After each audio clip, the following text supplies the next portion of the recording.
say Ghana institution bi kura mpo na say waye hwehwemu na Goldbod aboka mbegini se Goldbod for no wo asudie say omodi enchichemu no ebeba ama Ghana for atiase because ehwa na omo no they are working in trust of the people ye ne dey adwuma ma wo mo so monye enyo omonye adwuma ma wo mo adwuma ma Ghana for even though salary no monye na eche die na wo hwe enura Sammy Gyamfi poetry na kwaku na eyare hosem se first one Sammy Gyamfi na agi atum se omaboka e kan ho so asem ne ye no was a busa question bi say it possible say wono ye disika twitwi dey say amano no wa ko di dwabra e ka ba kokko bomma na wona asa busa asem no this wagi atum se e ka beba e ka de etime ba na ne dodo de ka de se de si so muduro no e ho asem ne ye ka na go purchase a program yi say MPP tade de buy that has losses kakra buy you sa losses na buy no yankwohwe se secretary ne ba yankwohwe se assemble na losses ne buy no Sammy Gyamfi ene NDC for e ka fa Bank of Ghana ene MPP aban ho na enen e ka no a MPP boy that time be 2 years no say just 1 year some Goldbod in April 2025 it be 1 year 3 months no e ka no what trepo no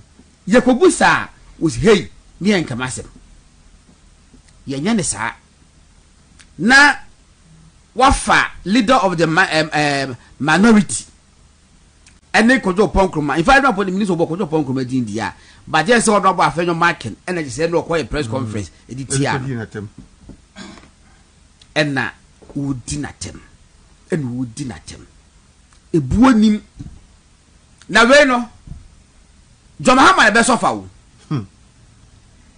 sa atendie na enura Sammy Gyamfi didi onobo afenyo marking atem no President Mahama e de be sofa the consequences because onu se go fo be di na tem bi e be he o me onu se go fo be di na tem bi because they say there most the accountability series sanctioned by the president enra ade bia Sammy Gyamfi ko kai bia no Jubilee House e sanction ansa no mo kwa abontin ko say ye wo be kwa ye prepare wo the briefs no ko say be stated that me kan enie na ya say possible questions amount na wa ma answers ansa no wakọ eti enra asem bia Sammy Gyamfi kan bia no e sanctioned by President Mahama but I'm not surprised ko kai that time na see was the dean Haruna Drusu ni speaker of parliament atem abano mo opposition so mbeka ya o tro krata bi edidi o matem ye no obi ahu se sa ade no biakata free ban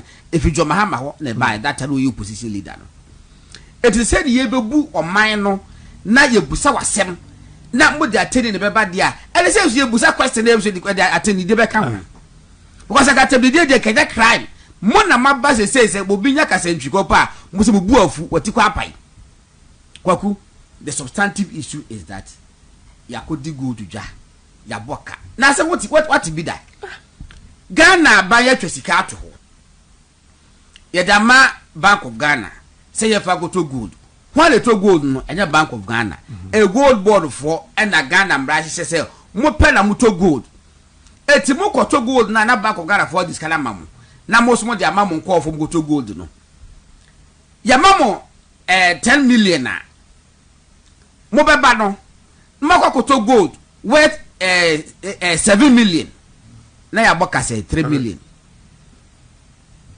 na asa ko jiska ko fro mo to gold 15 million me wa so de ba mo 18 million mo boka 2 million o say 3 it's 3 wa ha and a 3 wa 6 na ayesa I repeat the whole year ye wie ne ka say e ka mbo kakaka ne ka nyina bom na e say 50 million na Sammy Gyamfi say ye ne ko to gold no na so sika no ya amoka amede ma say menti bi da it sa aka no ye fa ko Bank of Ghana for moto den Bank of Ghana for uncle gold. Ombulis can most from some uncle gold, bra, and a maboka. At the books, no, Goldbod for books to the moon. And what I said, didn't say a expenditure. What I say, aha, income did the abano, or multi free moon. Expense on baby, almost if I come Bank of Ghana. Now, where the work says won't be that.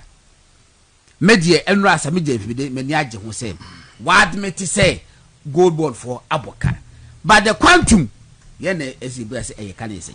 Say, Goldbod in Sammy Abbey. Near Tiana say, Uchi Coco, I wouldn't in ma. Na and Pennyphone say, Namoa yen Rieno, yen fire sing check. Na Sammy Gyamfi, I say, Ubichi or Dabo, now I win a minimum. So what I say, because Bank of Ghana, now, Messa Camin San can say, and Pennyphone can say, O Sh0cking, Eddie Signans and in someone, or the dog Emma no Biba. Now Sh0cking the Sequasian someone, or the deal. Ain't you know, a dear dance so dear, a kunquasia. So what I say, a dear de a kunquasia. Ain't you know, Quasian Susia, a senior you could send you a resay pa. Yes, or that crown on a day, no sa. And it's a mebus I be in an say. Baumia and na yam coupon as soon as die. Na Ghana aqua when you hear him. Sabreno, ye need access to domestic market. Ye yet debt exchange program, both domestic and external. Mana to appenting. I could father say, the darkest moment of the presidency. And let's say it be a Sunday be it me Sunday be never be free muba. But we me ko nko to dua ni mu da sori ye no na nya me aso no da say for gold na fa yi Ghana e free sa ha no kwa be na be fa so aye e kwan mienu. One for gold no cost oil your friend gold for oil na nka $400 million abosumi bia no ye hia de kope oil de ba no sa pressure no infra ban so ebiem for gold ekoye reserve na entimi masid no enya hoden entina ba omi aye ne say nyansem no o kan say all mining companies o Ghana ha nyina no big ones no omunfa 20% of gold nya den emra na small scale for no so enfo mu de nyina emra eye option and buy the mom but na other people so etimi eye adwuma no bi NDC for buy yi eno mo de emra ba say obia enti because ba omi process na process o na gradual process say eventually no ombedu ba bi obia beton de ama PMMC ena mo ba prekope omu se fa so no ena mo yes waji gold nyina enene one motivate galamsey for ena mo tu galamsey na da bia me catch them say aha na trick ne wo NDC for target nyina ye ba omi ha gold in some akoso nyina no enya bibia o Dr. Mahmoud Baumia NDC for target. We be just an identity. Dr. Mahmoud Baumia a baby can say watch dollar not to them. EDC Kiyama IGP. Ena economic crisis by ena Sydney then a course. So NDC by all they want to do, they say ye perceive more ye keep seed no at a rate a wafem so that a bedu campaign no say seed no wafem ni use the tia Baumia aye campaign so that Baumia will not have anything to say about the economy because Baumia stronghold aye minu economy and the corruption so timidi necessary the book say me more chrono that na me more chrono and so timi ka say obehye Ghana sika asem yiyi and when you go down asem ni nyina ni and ma chechiru mu yi enti efibro mo bae no on betu Goldbod no and no mo sha ase send this and tie dia si mama no anum ton si betu Ghana gold nyina de yesi di yie a ende on nu asem and be say no mo sha say omutu eno matu a masisi an ade anka ye no in moderation ne ye di nyansa eto ho no etise ne asabe wato kwase hu duare eno wati asu kwadwofuro me eno wati asiso ene de gold ye dwi ensasi saa ne ye de ba na Sammy Gyamfi ton koba no de bi chagrada nom no de bi chankrofo no ye se odi bi ya na asia yie no wa Sammy Gyamfi ye se twom isa wa se prekopinfo wa ye se twom is which was why ye wo share Sammy Gyamfi atumi say ye adware no o he cars ye kura no and no ba security for good in chain o ju say akwa no wa ye the defo na Sammy Gyamfi is an the coin wu kon ni ti asi na yi so ha ne ha friend say ni so ha ne yese ne bo Sammy Gyamfi ti asi ne bo so ya na ba wu kon nti oba e memere do aso sokorbo fofunu e na wode enamu enene gold no ne ye twe ko ne ye twe ba ne ye twe ko ne ye twe ba ne ye twe ko ne ye twe ba saa na fedi abedu ba bia ade esi edi nyansa toro ho ne ye manage no ene de fedi e kana jinsem 1.7 billion in fiti ase minority kind no mo se anya no kre omo je ho achinye sa ama fedi e ai me fankasa be kan say Bank of Ghana me bo okoko sa eka no a wujigu ho no ebe ha Central Bank no ena IMF fo ebe bo amane minority ni kan ya pe na so for na tiasim ai principalities ni sunsun bi asore tia Goldbod Ghana for Mompaima Goldbod na minority se yentie sabe ya press conference bi demand answers in fact I wish I secretary of parliament sanka parliament en nientun san fresh Sammy Gyamfi na omra meyin sema no minority no speaker so mompene ndom boguye ampene na minority no demand answers and dra Sammy Gyamfi di Ghana for sika aye press conference di Ghana for sika taxpayers money etua media house nyina ne bloggers nyina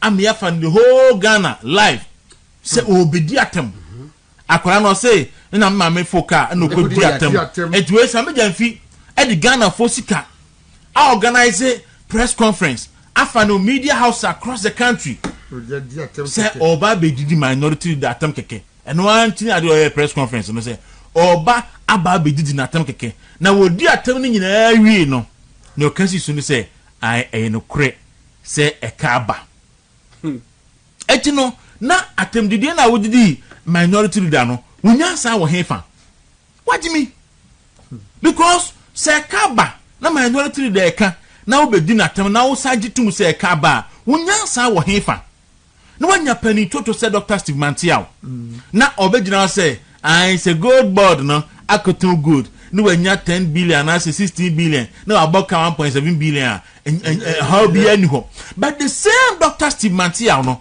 and the Kufuado see a kasi the oil process ni bi ekosi 6 unit classroom block na omoko na dan ni ho a na oye chairman of PIAC no na wa ba bonten abansi kashi abaji skaso ko si school dan ya ko school dan ni ho ena nsuo boho ni ho pa cho school dan ko so sen godon boho ba ko so sen baby 60,000 boho ne bia de fan 60,000 school that time never 350,000 Ghana cedis and no cedis 350,000 cedis so can they 1.3.5 billion and no na Dr. Mantiao afa tuntun sansan no wo bom kwen Kufuado aban no sika ye oyi sika ayede go school adan no homadi na net Dr. Steve Mantiao say 1.7 billion dollars 22 billion Ghana cedis all the quantity sika ma eye opihu ha ai etso odwan hu nwi the friend say opihu ha Professor Mez kai wa mapon Professor Mez yes opepepe they say ya TV opihu ha Dr. Steve Mantiao say opihu ha we boni bia nim na enipa dasani wodi wa furachi a na wa gira wa dwene safoa wa hwe ye pa obeya mo maka se wodi dipani bi atem but ade omo ye no enye endro Sammy Gyamfi di Ghana for sika taxpayers money a friends and trefo abedi afanyuma kan atem keke na den sabi ne sikuru abanti bi da ne tui na akoko hu bi da na o mawu afanyuma kan ni hu bi da na atem didie se omo no lewru o ma yo madwin se MPP for ekwan mo fa so afi do mo expose omo no ebe jinsemu enti yanso yentin wo mso ni wo matem but Sammy Gyamfi jai because what 10 year we no entimi nka obi akasa bo anhye minority no wo so wo mfa so sin majority na wo parliament no because we Ghana parliament enipa 170 na so 80 something no ye hunu mfa so obi a wo so wo parliament ho but se ohwe edom kuma minority na wo ho no adwuma omo ya enya dwuma ketwa atani ndie mo nyine mo ho na munni na ensem no nokra no so be yire ho aka me sika ya mo ekan me suspect say enya 1.7 billion efa awo aban no ne nkrofo ho o matam de asie baabi a mo ebe di ni keke ene fan so ene yeka because bi nyansa bi anim nti asie anim say uto gold kakra bi unya afi ba akokra we so abo 1.7 billion dollars gold yi tomatoes ena April nti say turn of force eye wia no ma wie sika no efa ena mo de asie anything that Sammy Gyamfi pom fear say wo mu obia no because when you man sika awia na akwasi prat say on tia say no mo fantoso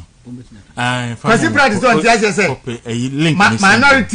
minority leader aka say Sammy Gyamfi oba ni baby condition be kese nti odi hu ya na ye man ni sika no wonko obi dia $2 million Professor Mayor akopra $2 million that's what you or board chairman board what to approve $2 million na juma no yantimi anye enti enemo de no nam anajo awia na 1.7 billion mo achadi na ye ba na ejai say ye de yajimi nti oh me say amanfo me say we die but na no sahene ya de wo ya de pass o kan asem no che no na sai sikai a mo Ghana na ti o tio that's right movement TV you see a koto computers yes ne aba beton okay you di sikano amame ne makwa koto computer no ana mi sikano wo na sikano wo ho ne mabaji sikano ne makwa koto computer no na maboka me boka say ne ndra godon example no pepe sa akola wu kwa chin sa okoton ade o ma me say ene me so no 2000 series na mo mama 500 series obi be to be fire nsa na wako na ukobae no a sika no a wo ba anso yima mbisa o se enyame na maboka me de na mekoto e de esun pepe na mo 500 na kan de maame e na aboka why na aboka eni ma ni o maame dia e na o maame ansa ma o sika sajiko ena siko de ma o se fa kwensa no akwakose no enti se ka ba o se me amekoto ne ma de ma aboka because eni ma de ma me 2000 ma 2000 aba na 500 na de ma no so wo hefa what I say enti wakwakoboka e ka na wakwakọ eden wakwakobo wo se e ka na ni mi books so na Bank of Ghana na the Bank of Ghana no e ye wuni dia na wo se dia Bank of Ghana e Ghana company e Ghana for dia say na Goldbod no e Ghana for dia no enti wo utwumadie ama Bank of Ghana for boka na kasa nya Goldbod aka Bank of Ghana akasa aka no be coin enti se nkomoka kotin baby nkomoka 1.7 billion akasa aka no Bank of Ghana obedi abo anka onu no de say 18 billion no anaja atase o dwene ho asa ko fe bia be kan ho wo boka ku Bank of Ghana where did you go Bank of Ghana abodusem ena wo tuo na obo hom na ne say wanya surplus no ko fa na hefa so ka say Ghana for ya jimijimi ahwa na tro san konta no Sammy Gyamfi na chen san konta no ho ya nwanwa and graphic the front page na dey na graphic ya o mutimi ya yango GTV ho graphic ya o mo kwatwe say IDP for so meja demonstration bro da film akpo atwete omo no o fo so menya kokuduro aya otherwise on be ni say ya na mo dey serve aban no eti godon emu oya na emu so awuram na Sammy Gyamfi hwe wo a woti hoyi wo age na Akufo Addo se oye mperwanyensen anka nana no na Akufo Addo sanko 6 no se ne ne boys no 16 17 18 20 no ma wo no se Akufo Addo wo sa abre na aka Sammy Gyamfi wo ye ne nana hwese ne wo si se obeka se ne ma no enyi o betimi awo no enti na me che sanka Akufo Addo nya 20 years 25 ene nya bra no pa abo no so be wo a akasa abiri na no yeden eyepe wese na osi so na Akufo Addo mu esi so pa no etwa ntro edigu ni hufi edigu na nimu ase so kan ye nukuri pa nkan ha dwen twa ntro edigu ni hufi egu na nimu ase hwe kwaku agima manu ede na kwaku agima manu aye kwaku agima manu ye health minister covid aba crisis esi ama nipa ewu eye corona na eduro aba aye fa ne vaccine na ese ye koto vaccine de ba na vaccine no aba be ye global issue na kwaku agima manu akwa konya yesi Dubai ni bi United Arab Emirates ni bi aye middleman afa no so akwa konya vaccine ni bi aba Sammy Gyamfi ni NDC for say a international agreement according to article 75(2) of the constitution no and say parliament na parliament ema approval and this parliament ama approval and kwaku agima manu ekoto vaccine no e de bae masa ye hu kwa Sammy Gyamfi eno mo de Sammy kwaku agima manu ni akufa da ban e fa so me so de be kan ho a on was that time no na vaccine no e ho ayedi nti no approve the parliamentary approval na ma no na kwa de international pricing no ekosoro it is want me anto bi that is a hedging we say what's a hedging the oil industry no mo sadin it is what me catch nipa ko ni say ye to ade no ebia $15 per baako ba ye de ye beto no $17 by the time we produce be no beto $17 se bia benye bi ebo no ma beto $17 no by the time we be ko produce do ni wie no na ne boate aba form ebia $10 ebia $10 and at 12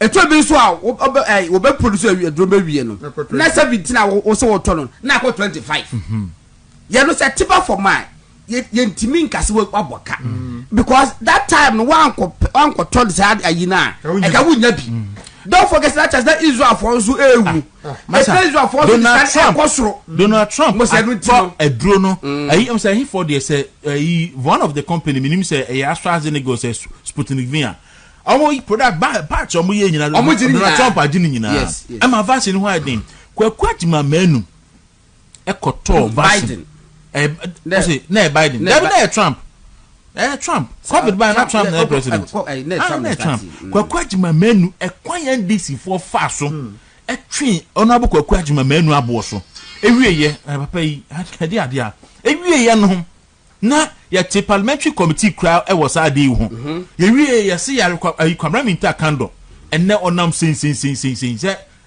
bibi as a robot yes say ye fa ye mo kwaku onabo kwaku agima manu ye mo ni mimuduam kwana ko bisa kwaku agima manu di NDC for di ne ho e was service ne ho sam na kono mo bodin kiro so be kan no kra kiro a onabo kwaku agima manu ko bisa di a NDC for bi edidi ne ho e was service issue ne ho kwana ko bisa no any blackmail NDC for bi e blackmailing ye say be bodin e betia bodin di a kire ya no call for video no okay Dubai ankrofo fa ho koye me na me ka kiro me na me ka kiro Dubai ankrofo bi fa ho ekoye ko bisa kan ye fenese papa na the only MP no wo ho na bono ho na ye fenese kan Canada moa adamwa ayiti ase aka wo ko bisa na ye fenese maami no wuye no maami be de wuye ho ma frozen maami no ton frozen fish wuye no ye fenese La Bianca ti ase aka no ne ko di nkomo achi La Bianca ti ase a agoba bobo din bi a kire enne Sammy Gyamfi a wo kura kwaku agima manu mene se wa kwa koto nya se kwaku agima manu aboka wo na mo wa kwa koto aduro na eye international eye Ghana constitution no eka say anytime bi a be enter into any international agreement bia no e so the parliament for either parliament ebe ratify by resolution and answer by a bill na wanye ni se nti omusi yenkuni firi wiase na waboka 22 billion Ghana cedis a wusi mo bi enka wo yare bodam mo fa Sammy Gyamfi video ne mra ne hwa de enne Sammy Gyamfi na me ka wo de wa wonim Sammy Gyamfi bia wonim na enne Sammy Gyamfi ba enne Sammy Gyamfi ba United Nations General Assembly yi kra oba enye sawu ade ya wasem wi mu ni se we ya asahene no mo eko ho no na MPP fo bi nso ne makire edidi ho mo de so mo no na me obetua mo ka na mai mo ya MPP fo na mo de Sammy Gyamfi fie na mo didi enti ye ka Sammy Gyamfi asema na mo to na mo kasa he mo hwinim obi twia na mo frefre no say wo mpuli ni dan ne ye ka kan nyame be twia mo ka maako MPP fo no a mo Sammy Gyamfi wo na mo didie enti se Sammy Gyamfi asema ne ye kan na MPP fo ka no na mo tia twia mo didi nkwasasem no nyame be twia mo nyina mo ne mo ka maako mo asefo nka ho because mo asefo anya hwi na mo a Moya mo se mo na se the party no kura mo na mo ne Sammy Gyamfi na ehwibo mu no yanimo papa na said the another worker ma hwe ya dako ye bombodi ma de besi asi wo Ghana ha mo amom MPP fo na mo se fa MPP no ma mo nso ano mo se ane Sammy Gyamfi ene koba no mo de mo ntena ho time will come ye bombodi ma akoma na de besi Ghana ha besi what I say enti da se bre ye no ana osahene ka kire no se ebiri bibia wo ne bre se no sankafo kan no osum e wo ne bre and I said yes, so one day. But you move and na oba and the bodyguards bear say it do a dinner cheap. Now, all the video no year has so be who come on. Mrs. Sammy Gyamfi coin in Ira. Why a pompon fee. Now, near course, we some man penny Mahama, a penny beer, or ye serious about memoir. As I or can be beaches Sammy Gyamfi and dra at no bay. Kwaku. A Jumano Goldbod, a Jumana Sammy Gyamfi, no. Wherever John Mahama ni nuanu mu onyama Ghana fo se Ghana fo ni ma Goldbod no John Mahama de ne bai se o meya djuma ma oni nuanu enti se obo kana wo be kan odi watema na John Mahama bibie na no na yo John Mahama oni se Sammy Gyamfi kodi afenyo ma kan atem no ni mpa ya ba pata no ni mpa African fo nyina de sika etu radio stations and TV stations ama Sammy Gyamfi akogina so edidi atem na japade na empa o building na mo pese mo kan ho aso Sammy Gyamfi say obi even if asem kra afenyo kan se nya no kra Sammy Gyamfi so obi twa ntrofa no ho ye ne ya o Sammy Gyamfi atra wa di ni Ghana ha Sammy Gyamfi say obi twa ntro etu no so ye ne ya na ye videos no eguo bebere se ebeyi ni videos ha after na se ba omiade nya moja ni ejina ni after na ko gina say ba omiade no ena mu wini wie mu atane gye na akọ se afede nya ba omiade no Sammy Gyamfi eno so yenya eno so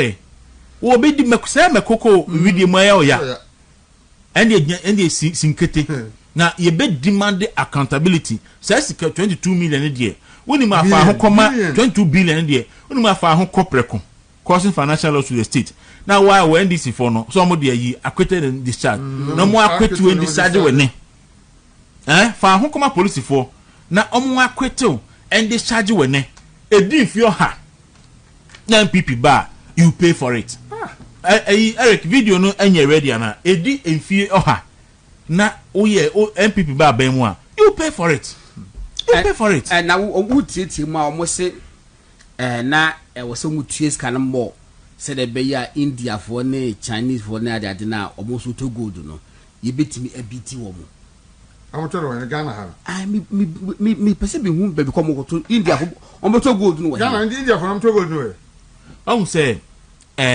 esi anya say India for omo to curb galamzia no to curb smuggling say bia adema encrophone fa encofen kuntuna sin kwa outside say bia to gold bia enkonkoton eni tina bidi kaka say baomi adwene mu no omo beye no omo ye ne gradual process di anka say hey leko ya tiesim obi afa no go dimra na mo ma kwan ma other players nso ewum na omo ye na wo tena ba no so kakra hu bra obehu ohanu nyina ye and omo kan mo say baomia MPP for one community a MPP for na hye model ni to ho anti e kaba say enya ade ebe nya fa so na be boka na me say enti wo ba ye no MPP for na MPP for use PMMC wo be say PMMC edico Goldbod ne why ne pompon fe na ko to TV ba ko 800 million edico bo Goldbod ho no se na model ne nya wa hunu nya say model ne nya ndi obesesa no MPP for T Goldbod no obesesa ne din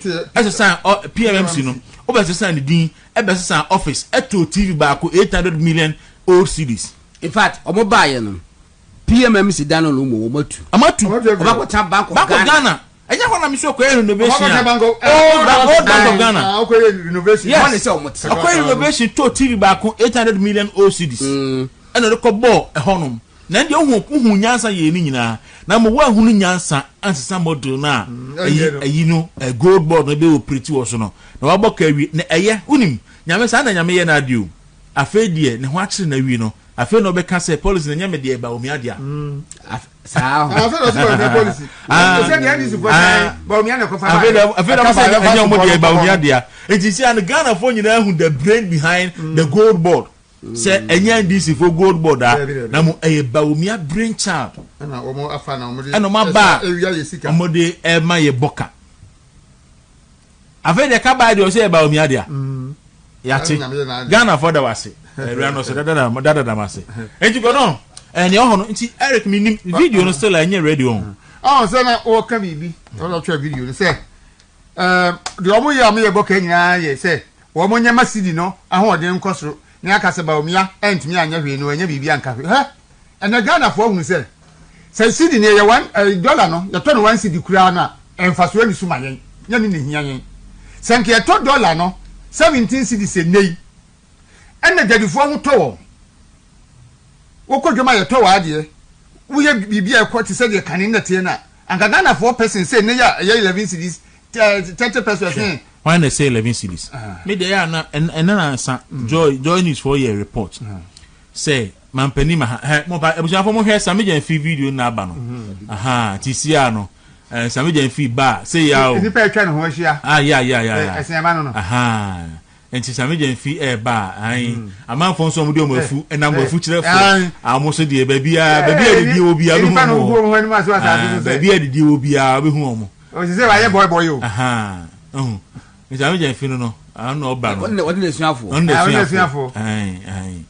the suafo enti o didi didi fo nso so na mo nchen amanfo de ba bia didi obi a be hu omo ho mo bro ayo pa na mo tese mo di ho ban sa enti sa de na omo ye no say ye ba sidi no ahode na basoro emfaso bie ni so mamme ordinary person na mate abontin na me hunu de ekono because ene won kra mo kra ne ma na mo de $1 kra ne ma no kra no ene kwa bo so kan musu se kanina na $15 cedis 14 something or kufu ado pen so no na mo koto engineer na engine bo ofom ene engine ko fa ba kra ni pentimi nto enti ene kanin say na engine advert kra no obiso ka for no montanje ense ne obi e kwa bo so ka obi a Facebook omo ya advert because omo ko sisa bi go anu anse go enti bi mo nya ni sa na no kra bebo ne bedu se yakoto aba no na eka mo abosum Ghana for so no se Ghana for beka se mo nsa ntena ho bio na mo nsa medi nsem hunu sa bio nkyere o ma no mfie nan ya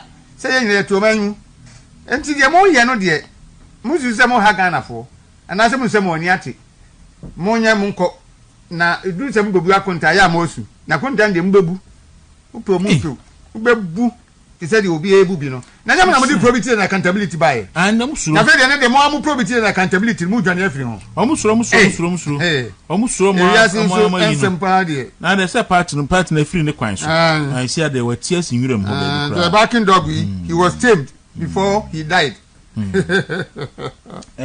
enti that's when go don ya de bi emu ogwirem na osahene omo nso mo hoden na enim so mo no we enka mo kotu kwa na akon tai enti abino se asare sei ni dina tem na abana na esa tem di fa no ojo ponko ma esa tem di fa no no kure wo mo no waka kire wo no wahu no kure no ene ya ka kire mo no that's why bobo we mama masari me di video akobia man no se eye ready afato so why eye ready na we just say free came up snap program na se enya senketwa o efe you see there you know anka what sika si the friend nana $10 nana $10 see the dollar gu no ho enye we na okan orenye video we na okan yes oh hweka no o de hweka no hweka no oh wo mtena ka no shren no yeah Sammy Gyamfi no money swine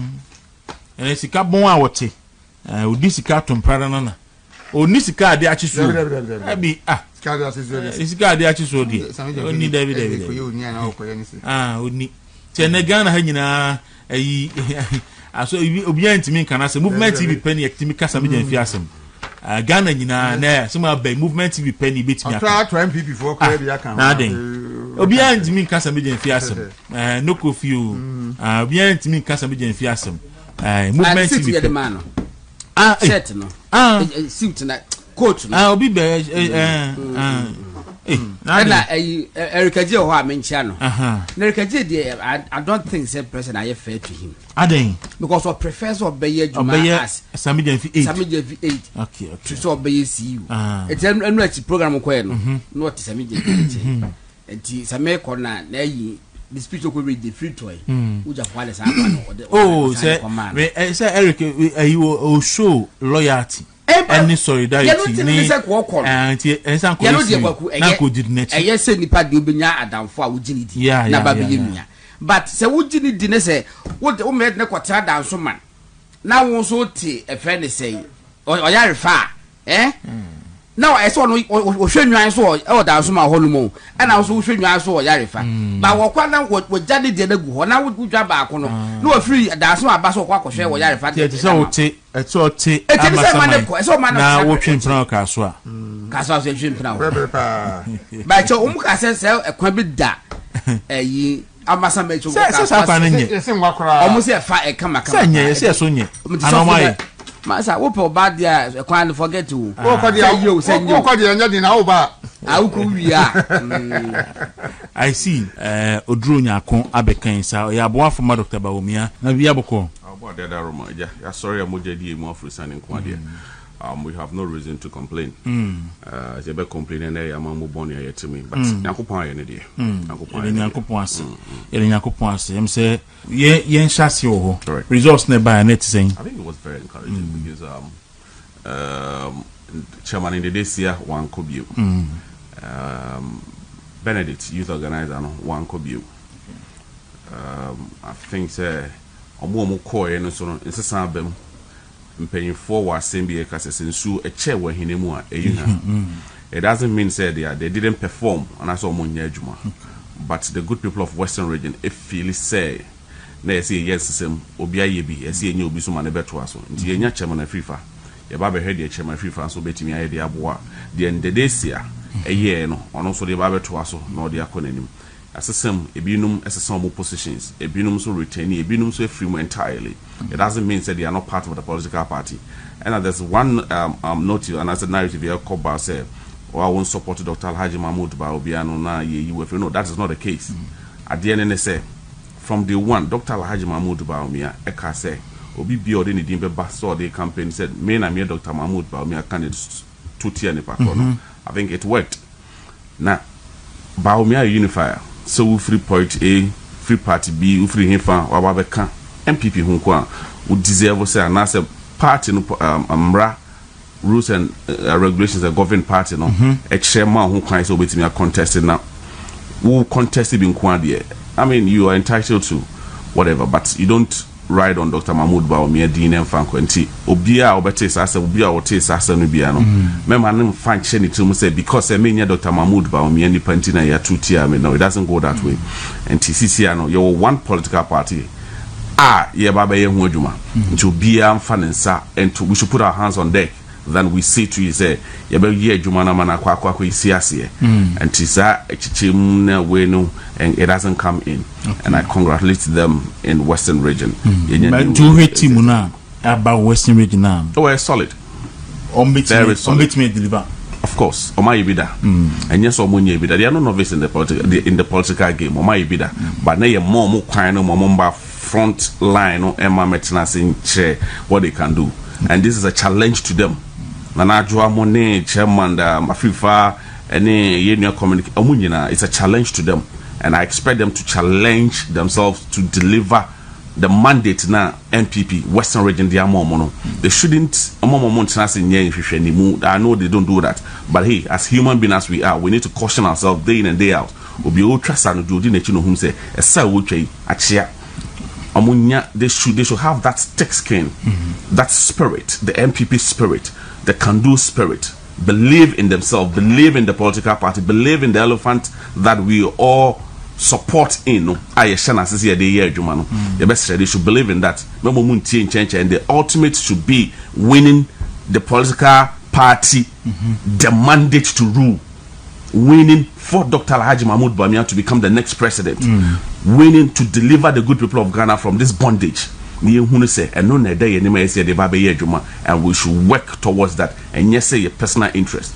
apart from o region western region na region baby na wo interest to harness no need actually Greater Accra no need Greater Accra Ashanti region yes na hon so I think it worked perfectly and another western north also but the western north I was expecting Nyami to win Nyami to win but unfortunately Nyami didn't win Obi winning be a MPP but he was my candidate because he's been my childhood friend that my name now I mean so of course you expect me to be biased towards that and I was expecting Nyami to win but the masses in the panel that's what they chose so I have nothing to talk about there at the end of the day party and a year has a bit me didn't Greater Accra so na ye hwese betime nya open and then fair contest and indeed it worked because they want to be every baby and Okoboy being the current chairman of Greater Accra region we know who Okoboy is, very intelligent, smart guy, and I expect him to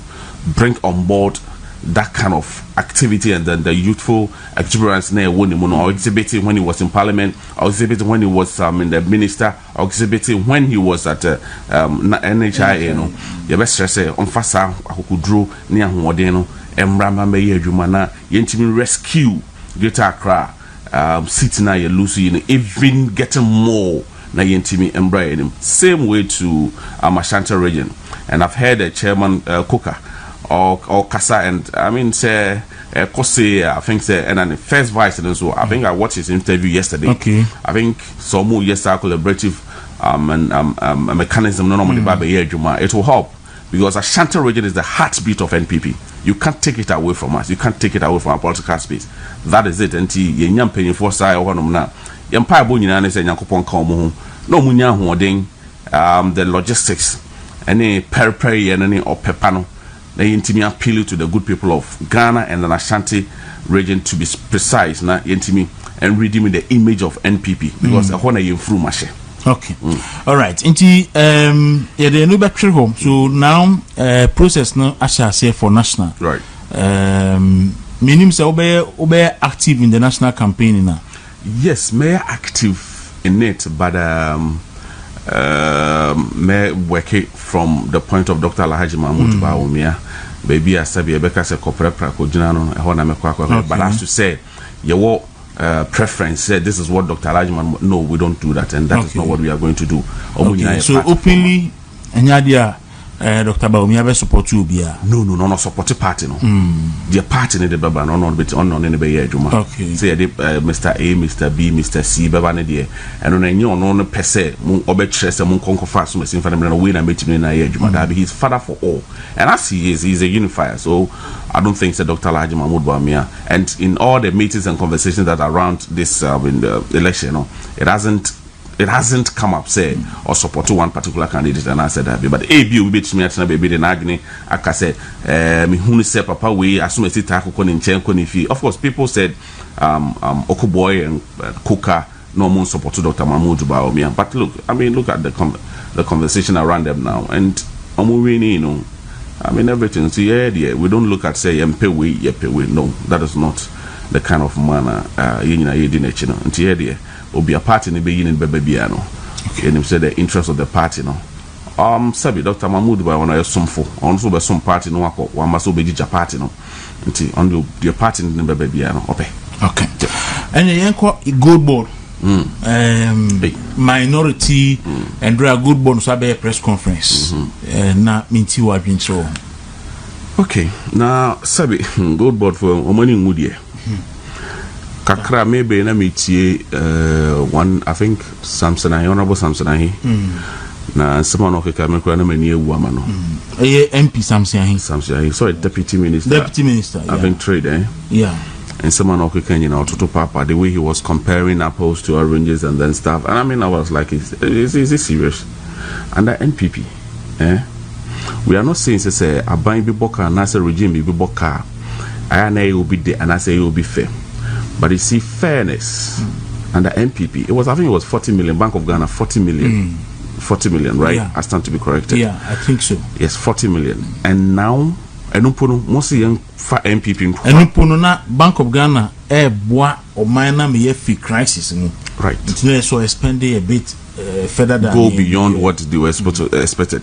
Now mo ene sa Bank of Ghana na buama MPP yakwa huye na so oman no akwa huye ma na led by MPP ani ye de oman ni kwa kosie ni Bank of Ghana what na eso mo go overboard their expenditure oman no spending and as a Bank of Ghana spending a man call over by 40 million.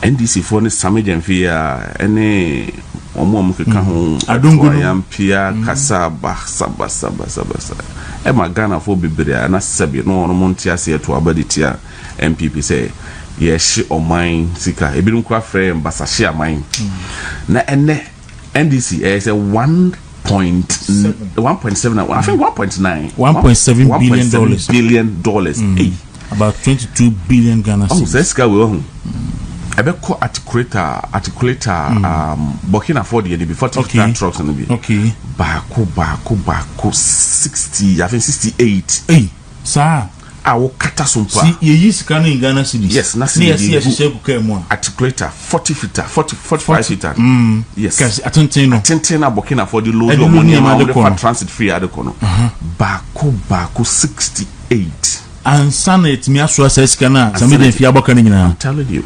I'm telling you. But you see, may I expect to say anka John Dramani Mahama amamu ompa ye na omobeti ora.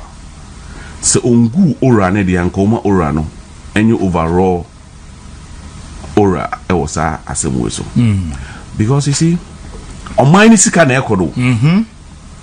Enye sabi enfri Sammy Gyamfi bottom.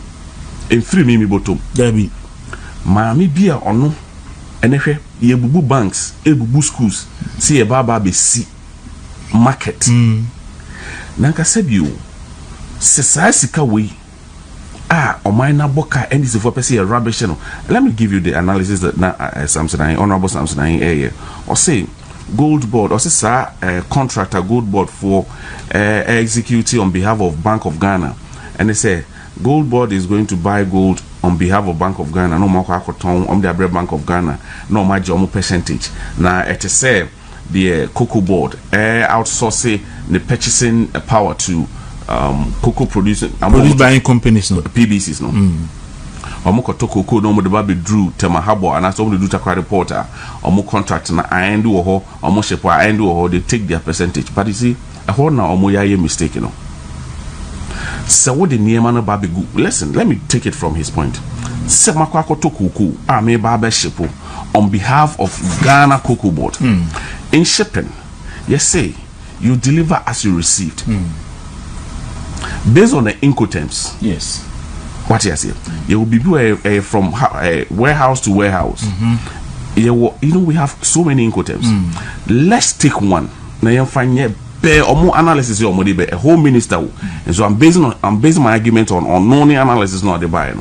Sama kwa kofa koko ababe good tema habo say me shepo on behalf of Ghana Cocoa Board. Na me dia bedu habo. Na se me shepo koko no every tema habo e dia call Antwerp. Manya insurance and fan to so. Na on the sale on sea no na se jettison ebisia. Jettison say ship na ekono oppose danger be insurance so danger be oppose ni peja koko ni nyina hwe egu nsuo ma o mine na boka because the shipping line is not entitled to pay you any money. They are not entitled to pay you any money into wo boka wa boka enti yema me kan kire obi o ship koko ni say we dey na ka wo ship ama na ango to na o ma to gunsium just to save somebody's vessel no why are there with the sorry sorry. Is that what they are trying to tell us? Is that what they are trying to tell us?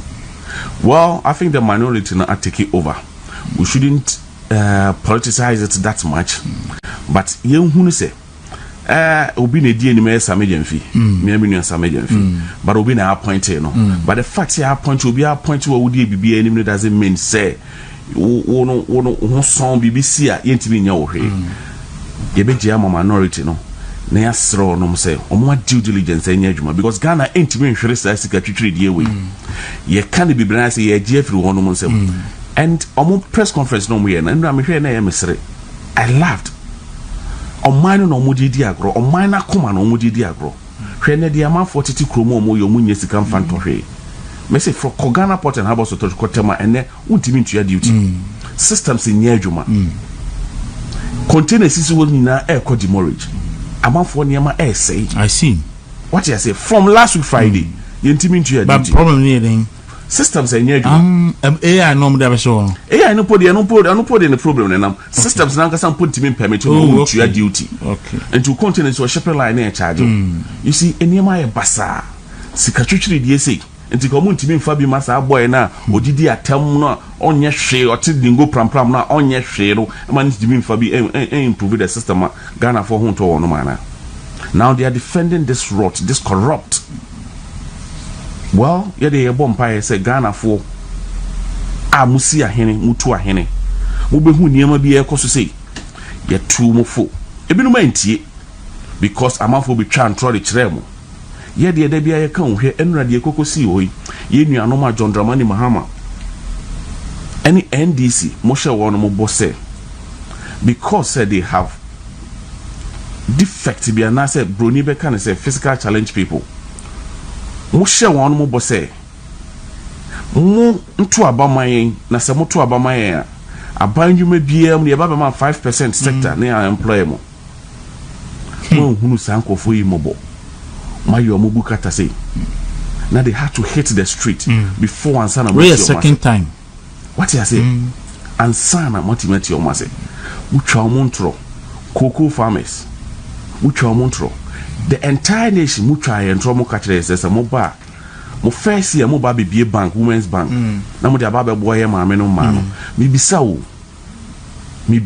ye maame vice president o krom hana oh wahunu de ekwana opa bank no president John Dramani Mahama the president of the republic wa kasa oba bibie di abo ama maame watia ede na wo ye wo ho mimi the question na me bisa wo so watia ede na wo ye wo ho bank no mabia na ye maame no pescary bi their businesses na hesika twitwi di amo se fa hin se ko hin ba breman mo se Ghana aboka enti mo pa kire se yen fori ensa ne entra on ehwe musana we leave it to the minority to handle I mean they are doing excellent for me concern is say and the MPP nipa na kasa nyina no mu nyina yedin obi en kasa bi na no podi a taste of penny bi se afekwa de yemon pa ma Goldbod me sabe me Ghana ni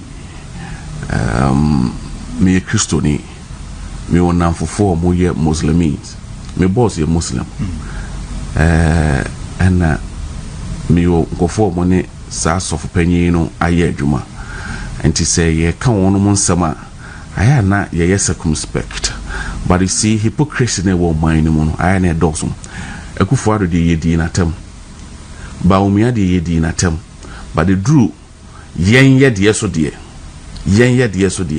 yes yem fan paibo na sabe ahemfa na yedem paibo na yedi to gold ahemfa na yedem paibo to sabe mpanyefo manima ahemfa na yedem paibo to nkwase asemase debi eni ho ahemfa na yedem paibo na yedi to nkwase asemase isisi ye yade a aya me enye ho se nko na enim nyansa me enye ho se nko na ye wonim de Ghana ni na wo underestimate no e bia opportunity bi no nya na wugina ho but onim nyansa sen what you say enti mo yam ho asofo ne be me nka na obi akokasa me kasetia no but aya momo nya o madwene so munim nyansa sen Ghana fo nyina me momo nya o madwene so munim Ghana fo nyansa sen Ghana fo nyina ba ku bi mienu bi so apia mo so toto o pa ba ku say friend say prophet nyaku say de me hu no ono so abeburu ndia no no se o say ono wa hye o say nyankopon na aka kire ne say NPP ye ma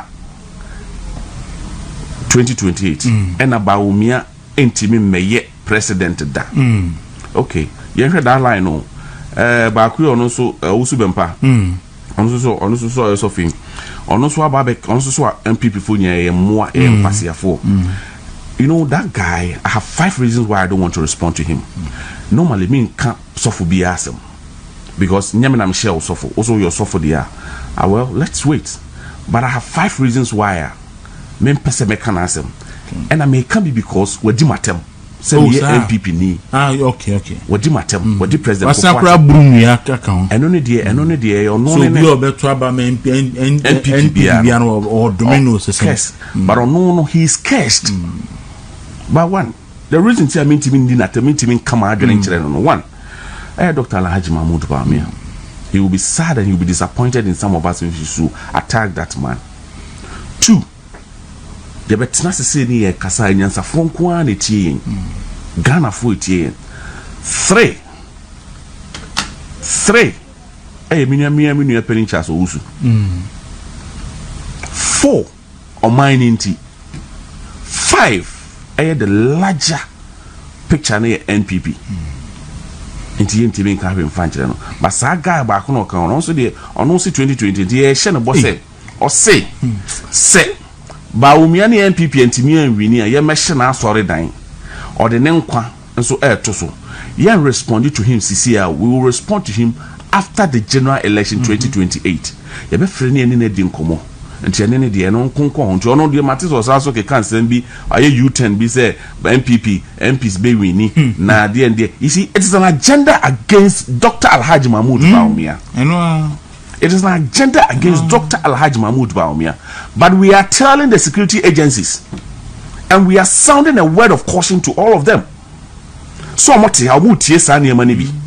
You see, ye nyina ye were before ye mu, but because ye were mra wo mining, we try to suppress it.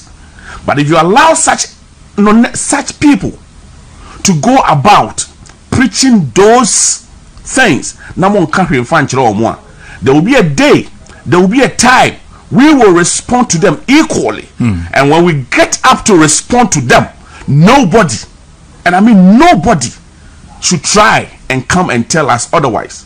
Dr. Alhaji Mahmoud or ye Ghana ni or ye Muslimi ni. Now when him Christians any year juma, when him nipa any year juma, get close to the man and you know who he is. And your one agenda now mashas, we've seen them. But we are telling the security agencies to let them know. We are telling them, they should caution them. They should tell them to put a stop to that. Christian Muslimi, they shouldn't start with it. Abrabonis is afraid in Shas here. Afraid in Shas and almost the Sanya Mane Bar. Menya sure Sebabo, my Ghana. And Timua Moya security agencies, and Tampano Monsano. Now, Mufi said, be a more candidates be nice to be favor well for us on mine a sum no sum Christianity sum Muslimi on mine a sum no why a binuma Christian for Muslims I mean fra and I didn't say a chance na obi ono so ye osofo we your suffer we your sumfu o mechiche man mu also your suffer. Well, yeah, they are not better. Now, guys, our gentleman there, your catch and say, ever responded to him after 2028 general election. Nepe, ne wish no peno. Senyame so ye so aduma, ye be yam and pepe. Now, there crown the chest or mono 2028 never true. That is still ye kase. Senyame ye adum. Yen yet how. As if we said they control the universe. As if they control the universe. But you see, obi nim ochina. Obi nim what is in tomorrow. And to hear them pioneer boss Ghana for a betiase. Ghana for be hunu de echo. John Dramani Mahamani NDC. Ono we campaign omo catch the Ghana kriafo nyina say omo bomba be toko ho XYZ amount. Memi de nya namba bet na ka eyemo ni musam. Ma me ne me papa. Hwe say man take cue from what NDC ne John Dramani Mahamadi ayemu.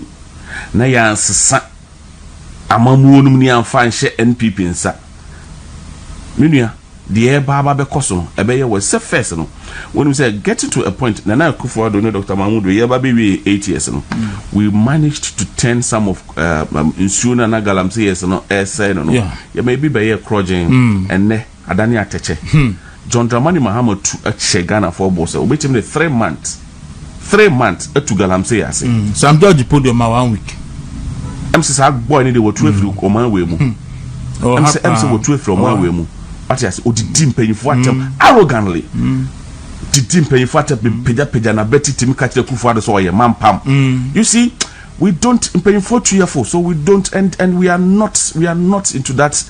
So we don't want to go to that tangent with them. President John Dramani Mahama, o shegana for Bobby Bray, your best. Na we dear me personal appeal ni.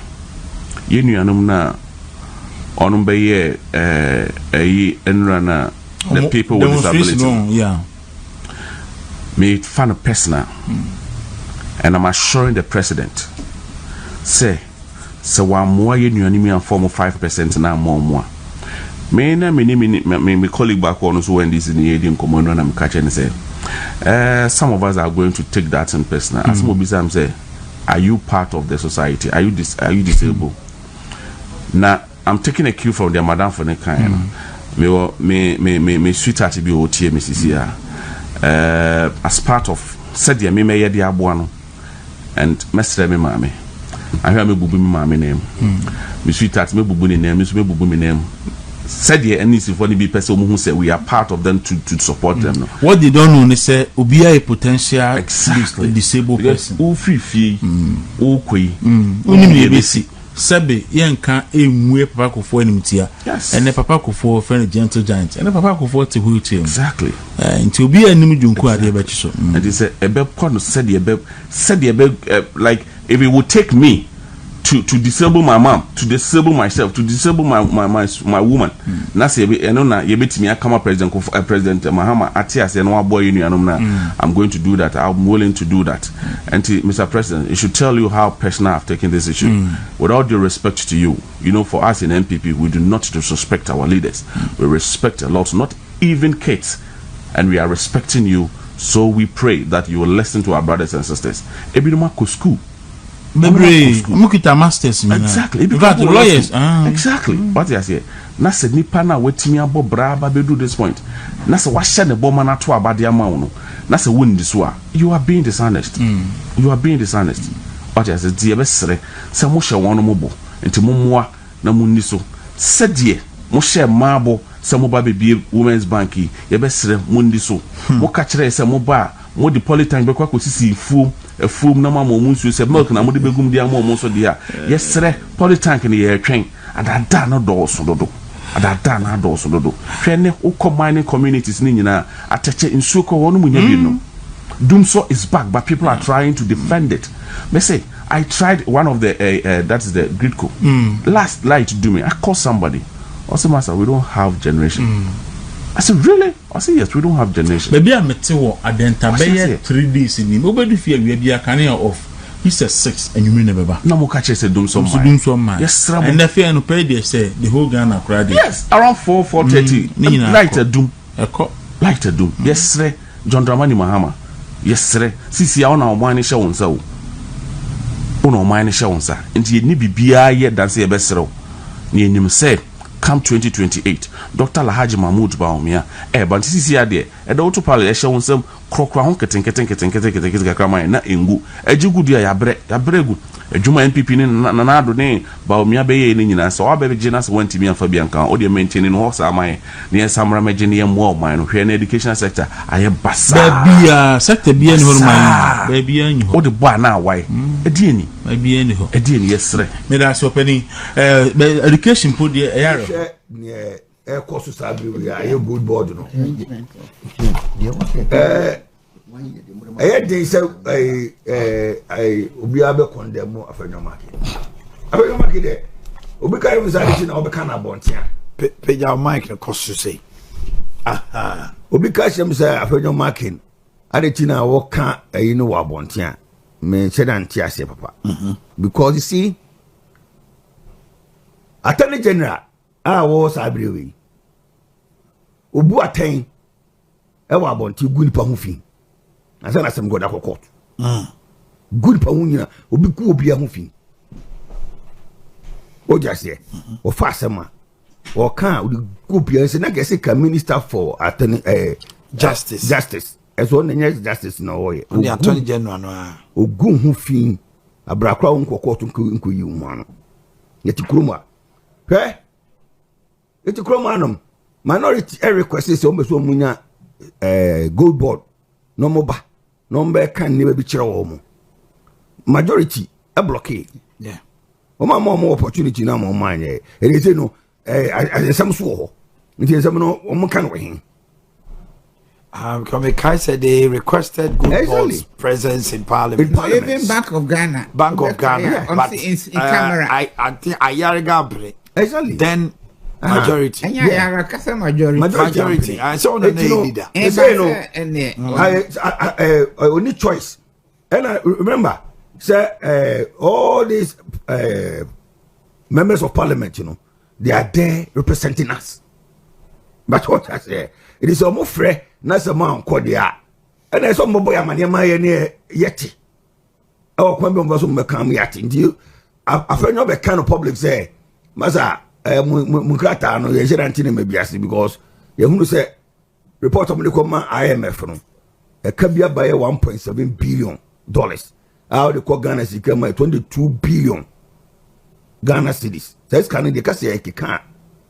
What's Ghana for no? Old currency, new currency, boom.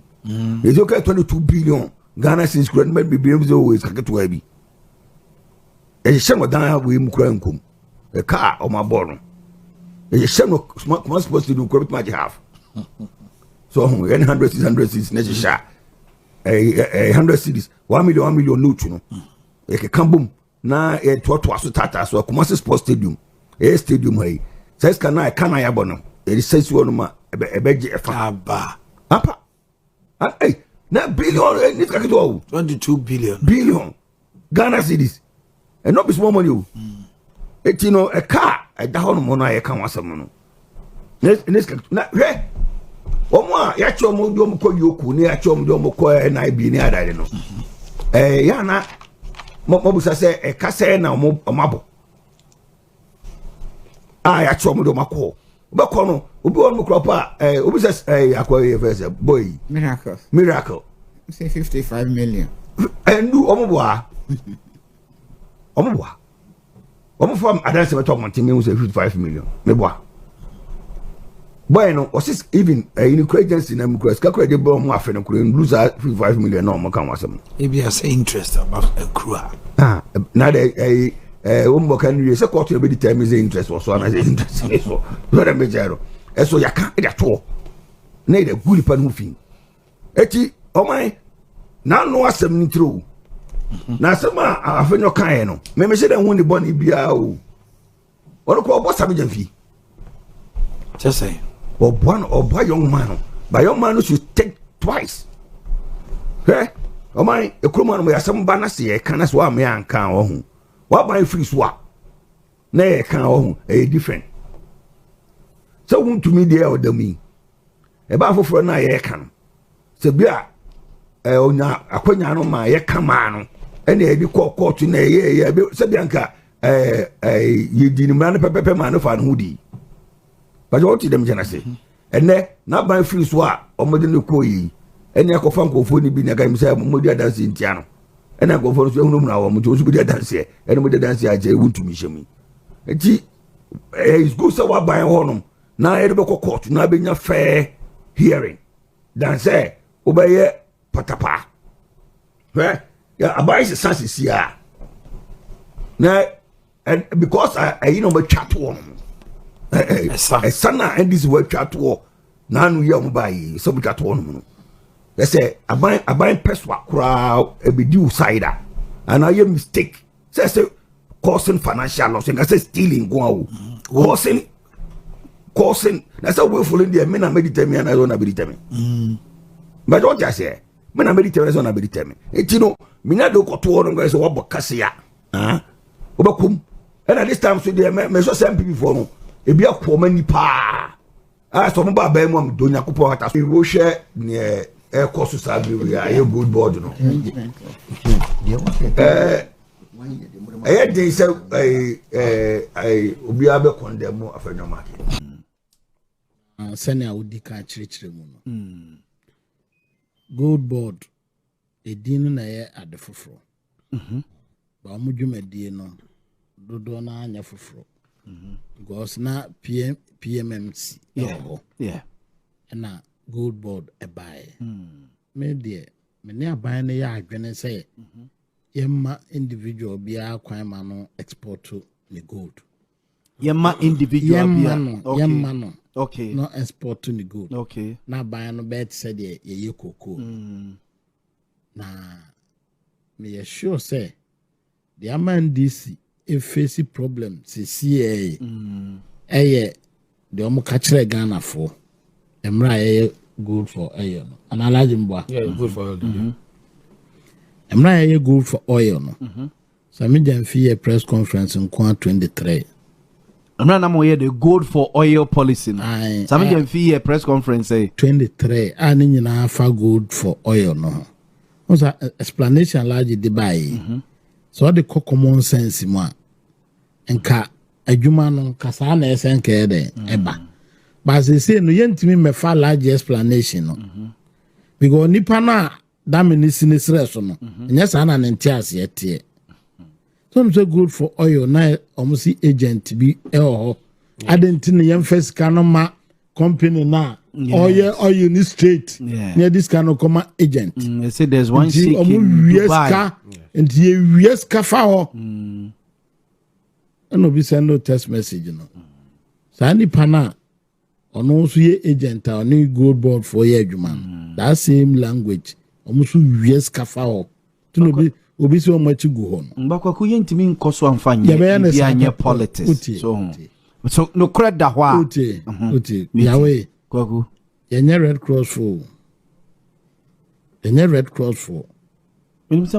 CYO for minim some your politician anenti yado ana obi a measure no sani a wohu ade no enti mi ma se wohu no say ne o kira no wohu ni different nti wohu ni say na de wogi wi a oba da bi enya no sa da hwe o kan IMF no document na eka ebaaye gold for oil so time you say car eka also kofa oil about the gold koje oil o si o nka kwa nka gold nie oil nie ensa no mkan afede ma kofa medom man ababe se mfimfin ena medom man no and this time no sa $400,000 na wo gold for oil no hono se papa no afasika ni nyina 400,000 no ma fa calculator no above 400,000 times 14 cedis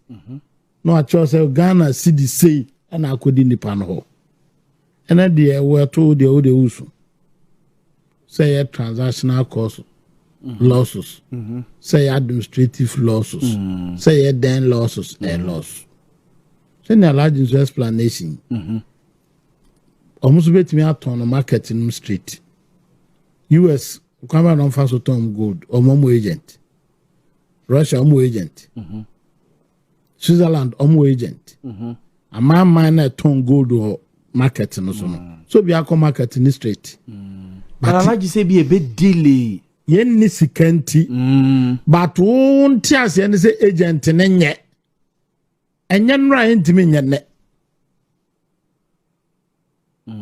so today na so tiase a ebia me ton phone we me come market a 10,000 ba bia me here card ya ya de entem to ma menti so 2,000 na 1,005 ma so tiase na wo de amame na wo watimi akwakoton age and this hard time na phone no wo ho kusi say ye beto no eno ho na wate ade no so anayesa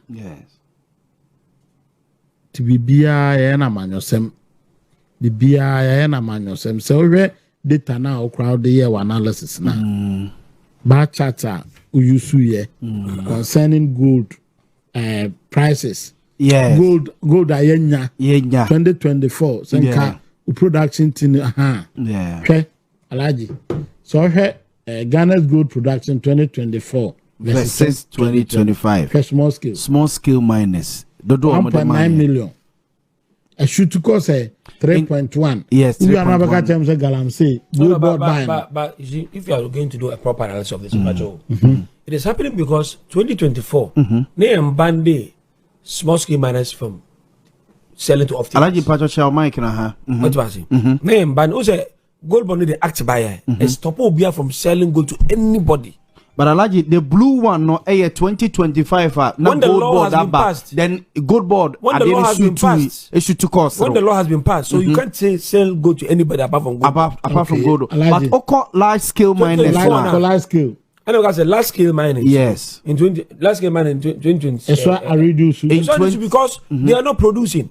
Why are they not producing? Yes, you should go investigate. Some of them are litigation. You should look, for example, what a hit go fix. They have stopped producing. Yes. Another company is something about I take over. The production has reduced. Yeah. And it's quite a contributing factor. Yeah. So you have to look at the time at 2024. What was the law on selling the to Goldbod? Gold. And then this time. Okay. Alaji, the enemy say 2024 1.9 million. Of gold, the small scale money. Small scale.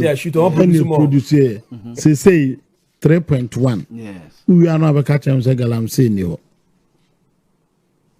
Assume say, I'm aggregate no 2024 no my Goldbod no, and I'm an akosra. Shegabo no.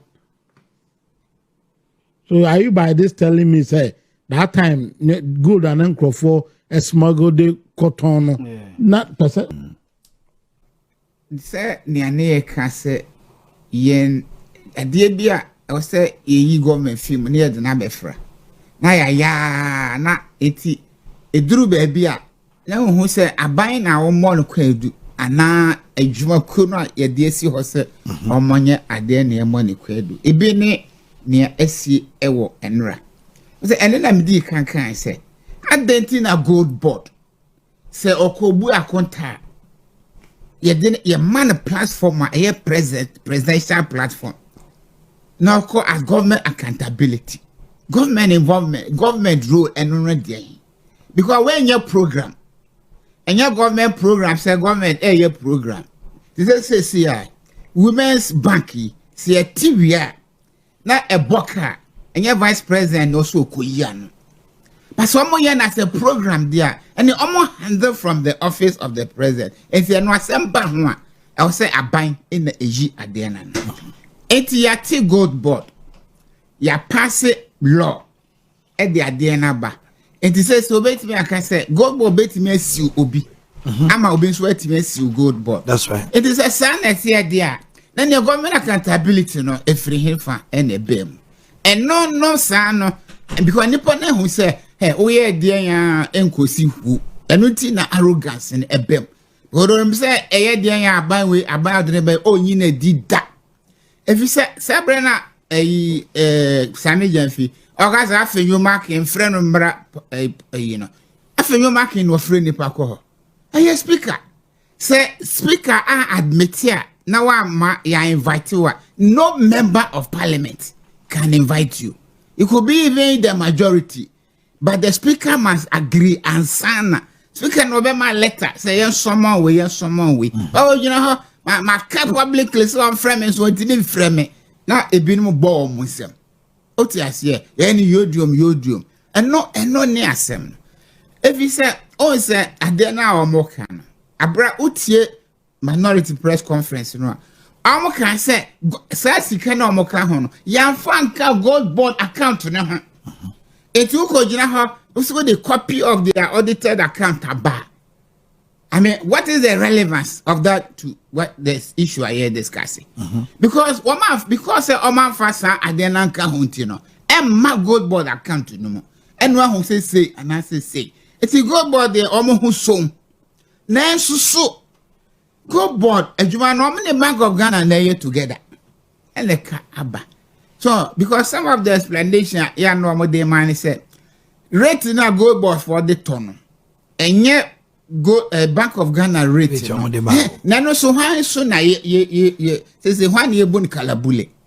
Say in a Bank of Ghana, they buy, and find your baby dear, and your money.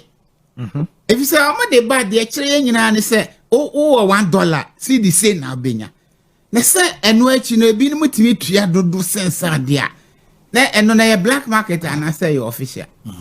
So, 80 and now, I dare now ban so. Sebe. Gold, no, and yet, Ghana need be there. And your president, dear. And a Ghana phone, you know, dear, you told we are.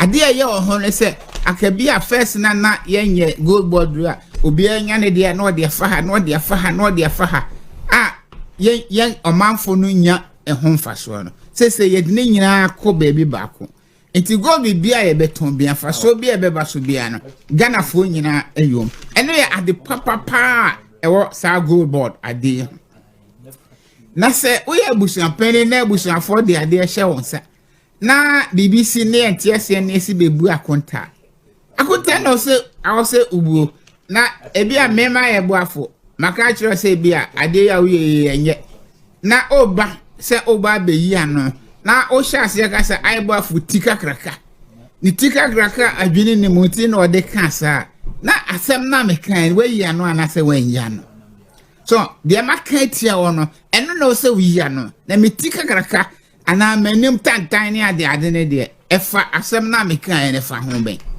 eti o de ka se Goldbod mo de makontanie ma moka se Bank of Ghana for aboka enye mo moka o kan say we are DMBO because ade no e wo ho se Bank of Ghana abosa eka no sa ka no ye de no mo boy e gold no ho because enra Sammy Gyamfi can we say omo de omo to gold no mo ton gold so otia o se omo ton no mo ton it is out to ade ma me nam kota ena enye private adio eya Ghana sika ne de ekoton sade etisi e boka e kana e hwanka e Ghana foka e kwan ben so ne e be fa sa e kano ye betimi ateso ana e be yi fi ho anu aso kan se gold de we de yan obe discount ne ade which means say e de yan e ka bi beba so etisi sa e kana ba na ye bi se ne ane ka se yen ade bia o se yi government film ne de na befra na ya na eti eduru ba bia na hu se aban na wo mo no kwadu ana adwuma ko no ye tenka ene so be follow mo procedure no de na be adwuma but he chose to do politics o mine adwuma me nsa nim no me bu hu nkonda asem hwe there's an empirical evidence say from 2022 to 2025 ye shall say ye to gold no there have been losses ye boka de bia in fact 2024 we incurred a loss of 5.7 billion Ghana cedis 1.8 out of the 5.7 was good for oil 3.8 was for good for reserves enyaka the export revenue was $4 billion. And we back was just suppose with 1.7 million incurred loss as against 10.7 billion what?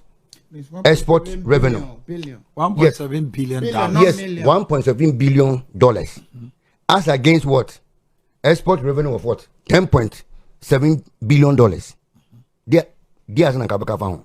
So a profit. Yes. Yet remember how okay Sh0cking. Yeah.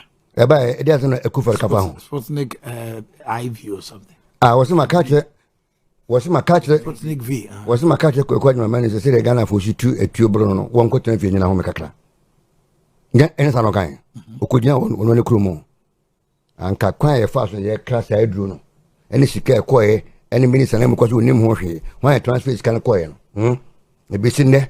Said no can yensa kan by a certain person also me so one question if you know one na home kakra enti ye woni mabi wo ha yen hwe ekwan na ye fa so ye den eye sa ade no wo fi se obi aye adwuma na eka ye den abamu a fa na de ko nipa no wole ne audited accounts aye den aba if you want to contest the audited supply material information who feel say na wo sen kaye den ekomu anye den ankomu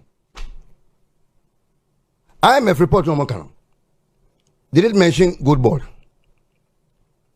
IMF report kwa chim adekudie ntia losses no ye den ebae eti sa ade no di so fi say ye obi and disclose what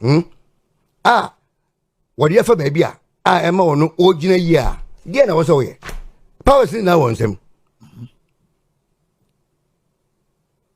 It is a 1 year now. Catch and say Obeko jail. O catch and say obey say yes a buffo in him in about. One back can get you because even now catch and say would you now catch and say Obeko jail or obey say no. And your first time will be a catch to Ubiko jail. Ye can assassin de bia, but Ubia and Pen was some day. Enka. By your embrao, you want to say, oh, if it will be a for Mexico, quite a fast right, eat me then, everything. I don't know. If indeed, if you want to fight for Ghana, 1% Ghana, a bubble car, a can your first time new. And your first time, ni. You Bobby $400 million now. And you know, so and that when you bounce now, over then we more. Nippon, Emra or no, where a buying institution, where maybe when I was or the channel. Or the dinner, Wafa Samla Quanaso, was the reporter about. If you visit all the dinner, why, Yen, Juma year, no material information go or money day, and disclosure, you know, a many Panaba beginning year. So, sir, I didn't. Because one team is solid, and can say, change time, Waboka. Wabra won't mean people baby a can then. Every one was gold, no, water, Eddie Mark Wine, Bank of Ghana. Bank of Ghana, a money de fees fair in 2024. PMCC, they made a profit of 174 million Ghana cedis. Bank of Ghana bought $400 million. 2024. When I was one go to go to Mrewo, and Nameboa, and then when I fix a fence, commissioner was there then. What do you know? One woman is Koto Gold in Bemano. One fix the Benya. The commission Bemano. And I'm a boy. It is all Koto Bill, now to Boka, or not any panel, if I know me. And no one had tell me fees are also the mano. One no, when you get into Noco Diga into a heading or Boka. Goldbod, now, woman you get it. Manga and more musica. 300 Koto Gold in Bra. Memma will say, and I'm a boy. Ne finance income, I wouldn't say, woman as I say bias, no. Omo way, omo inspection, and no, Nina, almost sitting with her. Can't say, oh, woman commission, no, or to go to the brewer. Now go tongue, now go boca, one, and no, if I know way. Bridget, Mama, me just some fine. Bridget, dear boy, if I know my way. Bridget, boy, Anoma, if I know way. To fair you. One woman is scattered, Oba, Mamma, she home, Simpan Capre. Makota bro, my team is in Capre. And I will go to and I'll go to Wadi. Baby, I'm so much free at the jump from Bank of Ghana. It's Omano boss, Omano, Sicasio on Cotono. Now, Odinsi, who only buy, Sir Bank of Ghana, so Coton with Yam Faswa. And it's all be full of procedure. They ain't a bedroom. But he chose to do politics. Ghana for nyina so me chiamo na no pay me nkomo no e koma omampani John Dramani Mahama. Your Excellency, anopay Ghana for ena asoma me say me misa question back one amienu bi. Na ene say Ghana for nyina akohia to about 2024. Esan say ne ehunu say aban dada no ya bre no. And wo message ana wo de ba no eto Ghana for asumti ye toma massively, overwhelmingly ye endorse to become the president for the land for the next 4 years. And ne wacha mienua ne sa na wo ko ye nimu a mienu no nimu a na wo yi a wo ko wanim. So many things ni me bre where ko ye ebisu wo ho Ghana force ye misa questions and fama wo mo na any saying ene me bre wo ho a eda nipa Ghana fo akoma so eno no ogina so ede to aba.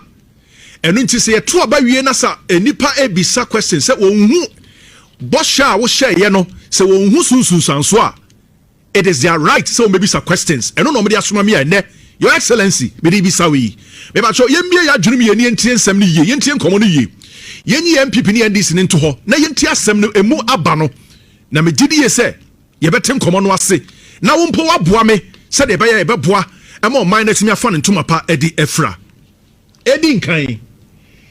The Vice President echo interview ewo KSM kwakusinti misa ni program so na oka assembly no tomakoma so in fact Mami asemo okaye no vice president asemo okaye no. Mimi who say one of the sensible response politician bia, I am telling you. That is how I see it. One of the sensible response a politician will give to a journalist on that question. I repeat, one of the sensible response. Yeah, politician bia edibema any journalist who asks such a question. Kwa kusinti misa a question bisa no. Yentie na fe yemeto aso.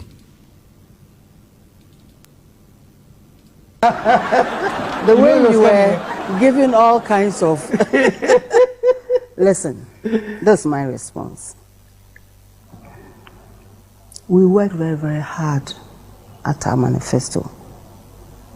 It took a number of years. Our methodology was demanding, and our presidential candidate then took the lead. He had a speak out tour, if you remember. Yeah. Poor man, going around the country, engaging people. We followed when we did the manifesto. People volunteered. And I want to use this medium to thank them. People flew into Accra. People drove. Just coming to share ideas on how we could reset our country. We didn't have money.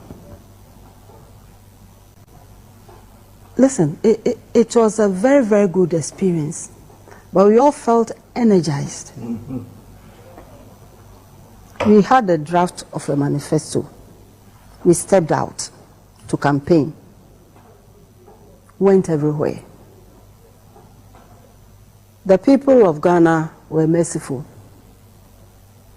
They voted for us for a reason. They voted massively, and we remain grateful. They didn't vote for us today to be talking about going or not going. They said we should come and solve the problems. Okay, enti mami asem no o say Ghana for to aba Emma abayin say abayin me solve problems.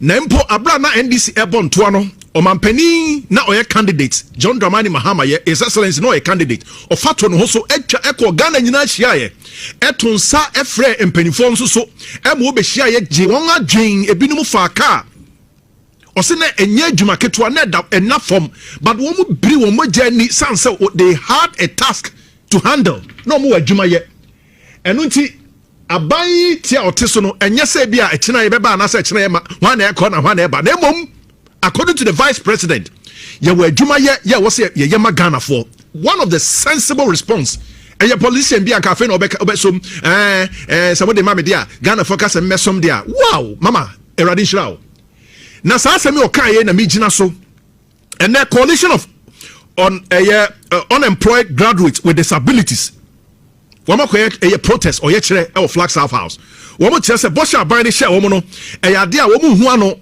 bosha bebre ne ya share woman a kire se woman hu ano and now a church for so by 5% base pay increase you see the bema a church for omuko deprived communities no and also so omu hu hwe o make kan omu ho enti we ni agina so e dia kai president say president o share yem bo bebre your excellency now no see your short memory and nay o kan sa asem nita ma ye ni aban ho so say ye de ma me je mensa ne indelible ink na tro ye tro to ho and enti yentie the president John Dramani Mahama kan ye eye abra na ono so obo entoa no yentie eye ono so asem a o kan ye na entie de ono so e kan ye yentie we say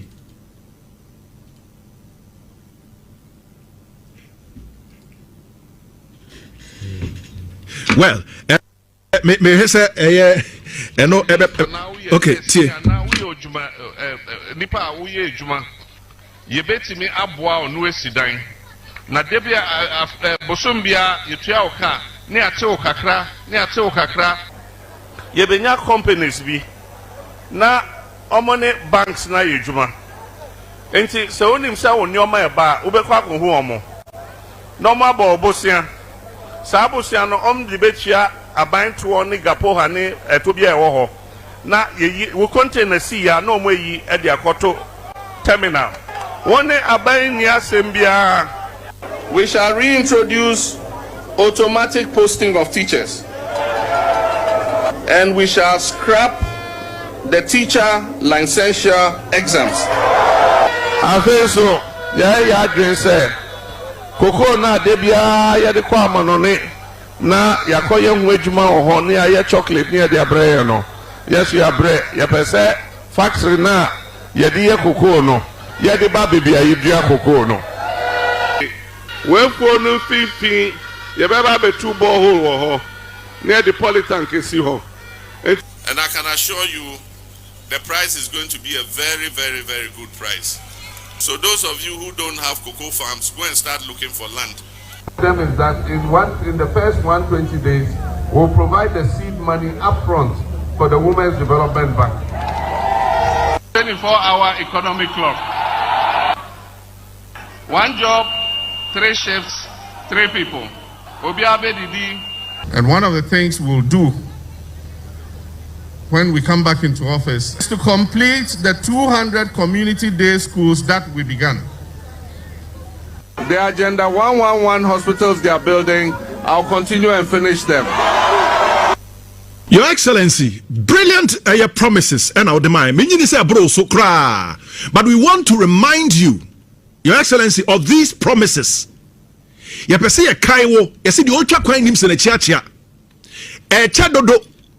Now Agenda 111 project omampani wabeka say abaida dano etugu mudodo ono si ni nyina tentem je say be pressure aminta akando abeka bi ye say no say wa abandon sa ye enisuade hu na say obeto so yesrew Ghana for ewo gidie wo mu wa rehemu wo mu enu nti the expectation ewo high yesrew pa emro so and housing for public workers nanka a very brilliant idea. Nanso na yemisa sa cheche for public sector workers no sa ade bosha wo hye are you doing it and now what to hu na mompo Your Excellency importers and now wo su freight forwarders they are crying but wo shebo come very brilliant and now automatic posting for teachers Your Excellency koko akuafo wo hye wonbo emru su Your Excellency boreholes ni de I think it was very ambitious.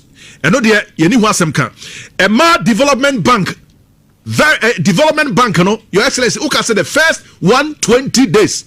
Ache, please, Your Excellency. Ache, and a 133 jobs, no, and also so for 24-hour economy, no. And no, even within your own party, they are calling for jobs. Your Excellency, please, Boshano yenka kaya ho na yenyen intentem. Let's double up, Your Excellency, because you are resetting with a resetting agenda. And it that was so expectation, it was so, Your Excellency. You cannot afford to fail us. Now people had expectation. Say enka obey any brave, but omu here ni mua. Now meeting expectation and no bufu no. Kai hunu say the next 2 years. Obi be diwa de obey ne nano and ebe chere ochina ni obi be si wa 9. Amfo and a sharing to us. Your Excellency, community day schools, no, and what some was saying. And which Ghana for Yenina, Yemisa His Excellency. Say Ghana for expectations. And which he said, Mame, Jane Ekaye, Vice President Kayano. All the members, all the appointees of the government, Mumwa, the President. Now be the parochial interest. And I when never pay away, when you never quite pay ye, when you quite pay ye, when you quite pay ye, because Ghana for our expectations. I am not sure. Says when to fulfill all these promises are the next 2 years, it doesn't matter who will go, it will never matter. A word to the wise is enough, Your Excellency.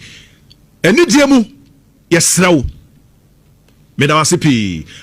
really, the discussion is about accountability to the people. When we started the gold purchase program in the year 2024, according to the IMF, we made some losses. Our brothers on the other side took to the streets and pontificated that we cannot sell gold and make losses, that it is highly incompetent for a government to sell gold and make losses. That was the general argument. My brother Sammy Gyamfi was one of the leading communicators, mounting platforms after platform to tell Ghanaians that the Akufo-Addo government has failed because it sold gold and made losses. That is the onset of the argument. They got the opportunity to govern and proceeded to build on the gold policy the NPP innovated or invented. This time, they passed a law which granted all powers in the gold value chain to Goldbod, from buying to selling to assaying to grading to weighing, everything to Goldbod. In fact, to the extent that no singular competitor can operate in the gold space. Goldbod is the only person that can buy gold in this country. Remember, in our time, there were competitors when the NPP was doing the gold for oil and the gold for reserve programs, and PMMC was buying gold. It was a liberal market. PMMC was just one of many buyers. But in this case, Goldbod is the only buyer. Now, Bank of Ghana is the financier. And Bank of Ghana advances 133 billion Ghana cedis. 133 billion Ghana cedis. Out of that amount, Goldbod went out to buy gold. So let's do a very simple analysis. Let's say Bank of Ghana gives Goldbod 133 billion Ghana cedis and says that bring me 100 tons of gold. Goldbod goes out and then it comes back to give Bank of Ghana 85 tons of gold. Essentially, about 15 tons of gold missing or made in losses. So then we are asking the question. In any case, before this whole conversation, when the initial IMF report came, there was this, we have not made losses, there's nothing like losses. Ultimately, they agreed. And then now the question is, who owns the losses? Who is responsible for the losses?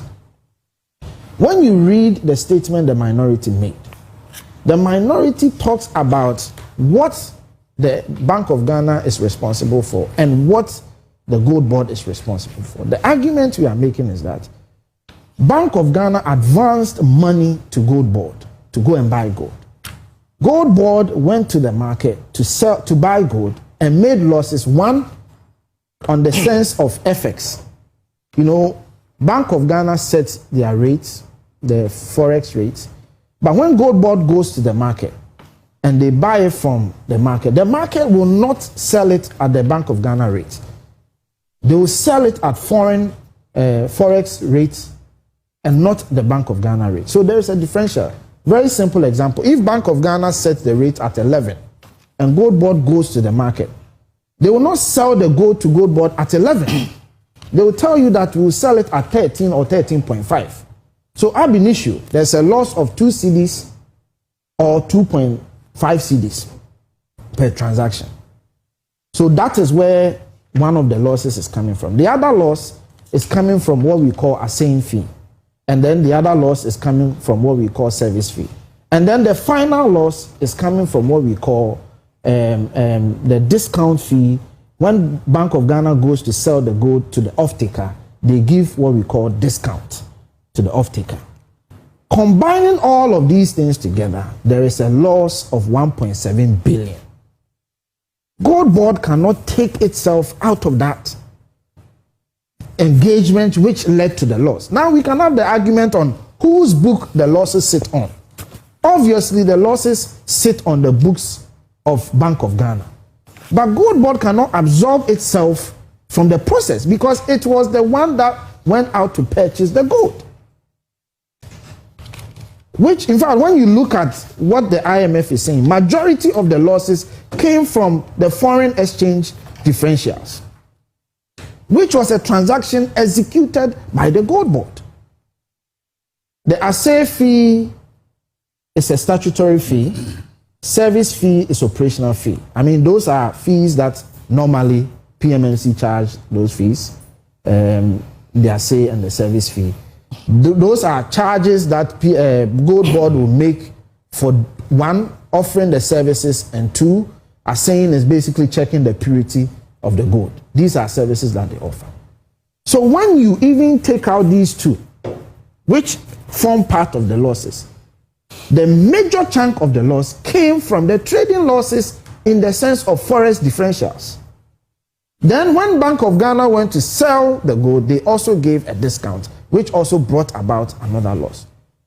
So it goes without saying that the political party that forms the government today, that said that MPP were incompetent, MPP didn't do the right thing by making losses, and that they are coming to reset the economy. That political party now has the opportunity to more or less redo or recreate that same policy, and they make more losses. Really, the discussion is about accountability to the people. When we started, throughout the whole process of government buying gold and using the gold to do everything that they've done, there's a cost involved. It's 1.7 billion. Nobody doubts that. In fact, in 2024, the same World Bank says that the same operations or similar operations also incurred costs. That means that the IMF is simply saying that these policies, these actions and inactions have costs. Nobody is doubting or arguing about the 2024 costs that the bank or that the government incurred. Secondly, so far, nobody is doubting the cost or the loss involved in the 2025 operations. The IMF says that the whole process, the government of Ghana and its agents incurred $1.7 billion cost. And I believe strongly that a loss is a loss, is a loss, is a loss. No matter what it is. It's public money, it's taxpayers' money. You and I, ordinary Ghanaians as citizens, have to pay this money back one way or the other. So it's a loss, it's a loss. Is that so? Is that a real issue? The money.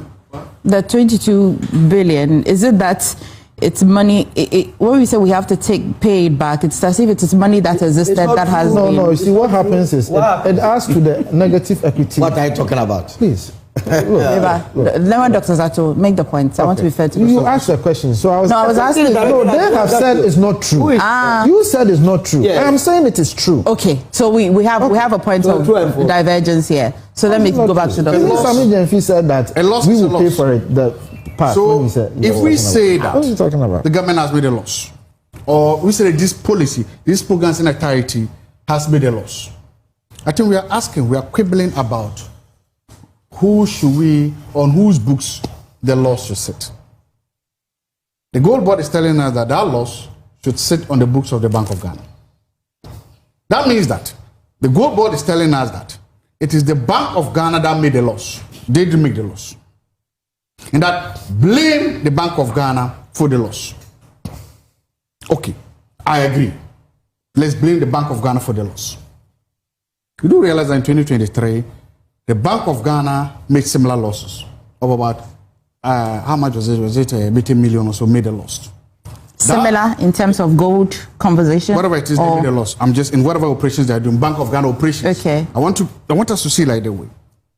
That loss was so offensive to the NDC, to the government, that they marched there. Led by two main people actually led that demonstration. The then minority leader, who is present currently, the Minister of Finance, and the then Director of Communications of the party, who is currently the CEO of Goldbod. When they went to the bank, they made a demand. They said that precisely because of this loss you've made, we have lost trust in your leadership. So, Governor of the Bank of Ghana and your two deputies, precisely because of this loss you've made, resign, leave your positions. You are not fit for purpose. Come, and should we use the same yardstick to measure the current Bank of Ghana? are doing that, if we use the same methodology, the same theory, the same principle, then we should be saying that the governor of the Bank of Ghana and his 2 deputies have demonstrated gross incompetence and that they have lost the trust of the people and that they too should leave their office. Because a simple act of buying and selling gold, they cannot do that. At a time when global gold prices are at their record high. That if we want to use that theory, or we want to use that principle, the governor of the Bank of Ghana have also told us that they have no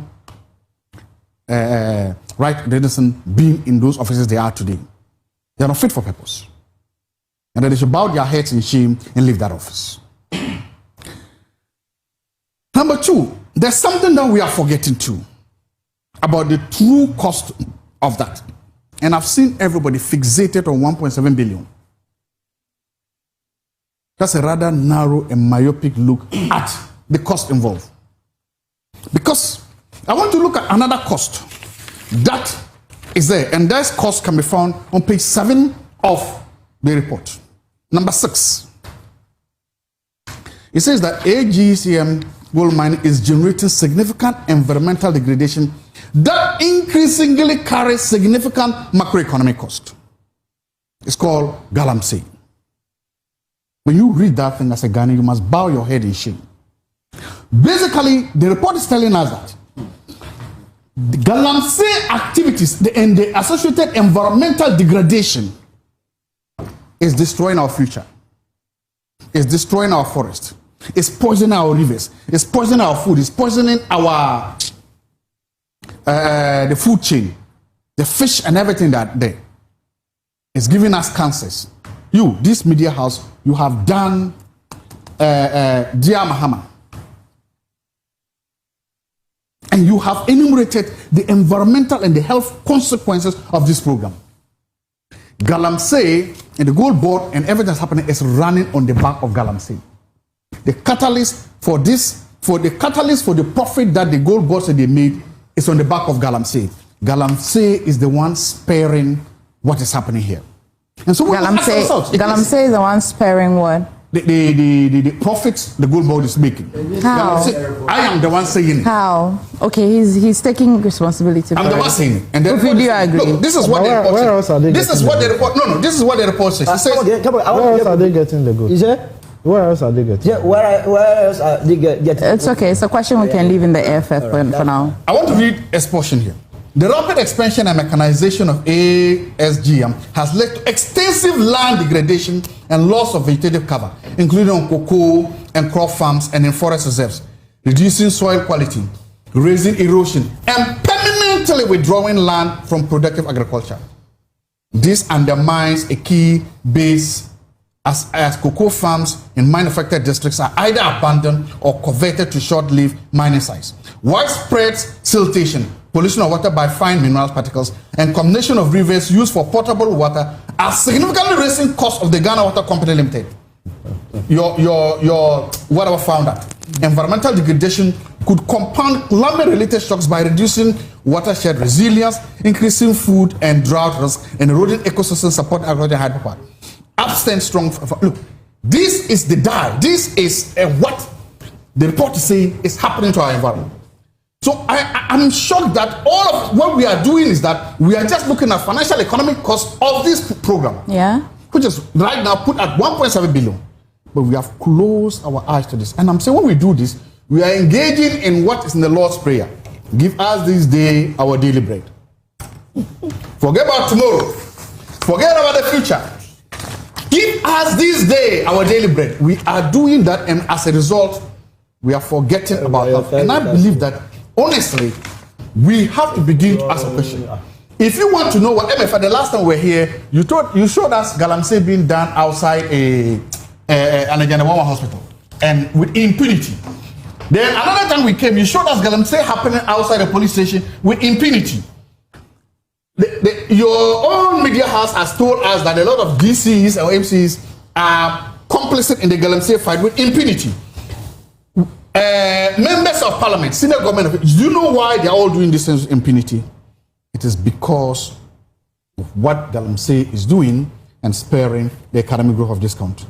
And I am saying that What we have done, if we are selling or mortgaging our health and our rivers and our lakes to Galamsey, then we have to find a way to add this cost to the 1.7 billion we are doing, so that we know the true cost.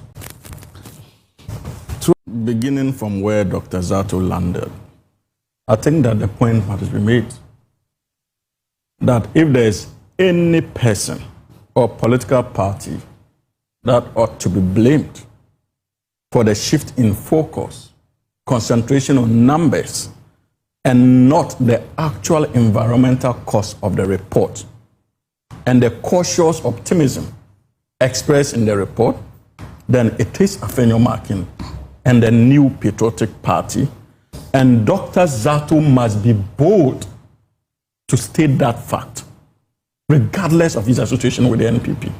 That fact needs to be made. This debate was not started by the NDC.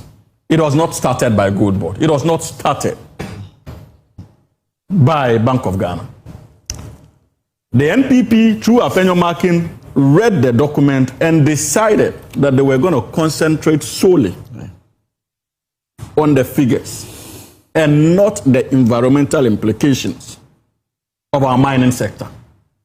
A cautious optimism expressed by the Bank of Ghana, the IMF. So that is not the doing of the National Democratic Congress, and we have not compelled anybody to concentrate on just the figures. Now to the substantive issue before us today, and that has to do with the claims being made by, I don't want to believe it is the entirety of the New Patriotic Party, because I have friends in the NPP. I have spoken to a number of them. And even they themselves has expressed concern about the modus operandi of their minority leader. Many of them think that this is personally driven with benefits they are still trying to understand, or the hope of benefits. How that can they I are still accept trying that? to Because the press conference didn't have him only speaking. And he also introduced himself as the minority leader. Yes, the party has not come to debunk it. If so you look run at with the it. conduct of this micro-minority in Parliament, anytime there is a specific issue, their ranking address press conference on that specific issue. Upon Kuma was standing right by him. Please. I said the ranking, they are those who address the press conferences. I'm not saying standing. I said address the press conference. Yeah. Either from the military reverend, or when the budget is read, or even the annual statement of the Bank of Ghana was issued. Who read the press conference? I don't know, Kojo Ponkruma. They are ranking. So the strategy behind this particular press conference should tell you the personality nature of it, especially when an interview was granted and the chief executive officer of the Goldbod came to respond to the interview, and that informed the decision of the minority, especially Sh0cking, to organize a press conference the following day in Parliament. If he was standing there alone, because I've also seen him address other matters. Let us, these are petty issues that I don't even want to. But because you introduced it, I am telling you that it is difficult to disagree with elements within the NPP who see this more as an Sh0 agenda designed for benefits they may not be able to explain. Who in the NPP? Kofi, is it true? I'm not allowed to disclose. I'm glad you are. I'm a journalist. But I also have that right. You are not a journalist. I am glad you are asking him that question, because he is the one that always calls for people to provide evidence. No, because you are doing accusation. So provide evidence on who. That's what I was asking him, because it situates the conversation. Don't do this. No, I can walk out of this. No. Feel free. Because when they were speaking, I was quiet. So don't invite people when I'm doing Hamza. You see, I would invite people if the thing sounds personal. No. Solomon, you agree why I had to? No, because he made allegations against the NPP and the Goldbod. Yeah. Did you call me to intervene? You didn't. What allegations are these? But you didn't listen to his submissions. I didn't hear allegations. I didn't hear allegations. I have not made a single allegation against the Goldbod. Anyway, you are the party for your minority leader. Anyway, you said I made. Kofi, when I come to you, you make your. Let me hear you, Hamza. Serious statements here. You see, first of all, a claim has been made by not the entirety of the NPP, but Sh0cking, that Goldbod has made losses as far as 2025 is concerned. Specific claim. And in his bid to demonstrate evidential basis for that claim, he waived this document. The IMF report on the domestic gold purchase program. Now, if you look at the abstract of the document, it should be able to tell us whether this document was prepared in relation to the activities of Goldbod, and that Goldbod made a loss, or it is prepared in relation to Bank of Ghana and losses associated with Bank of Ghana gold, domestic gold purchase program. It is important. Any true researcher, and indeed even a level 100 student who knows how to appreciate and comprehend documents, when you pick the document, the abstract gives you an overview of what the document says. Let's read the document to ascertain whether indeed Sh0cking was right. The abstract says, this paper examines the legacy of the Bank of Ghana's domestic gold purchase program, not Goldbod domestic purchase program. And it goes, which helped formalize artisanal gold exports, rebuild reserves, and support foreign exchange market stabilization during Ghana's debt crisis. The program scaled rapidly, making gold-related flows central to stabilization, to reserve accumulation and FXs, but also generated sizable losses for the Bank of Ghana and exposed quasi-physical risks. Where, in the abstract, has it been stated that Goldbod made a loss? So the Honorable Sh0cking lied when he said that Goldbod made losses and sought to use this IMF report as evidence of sin. That was a lie.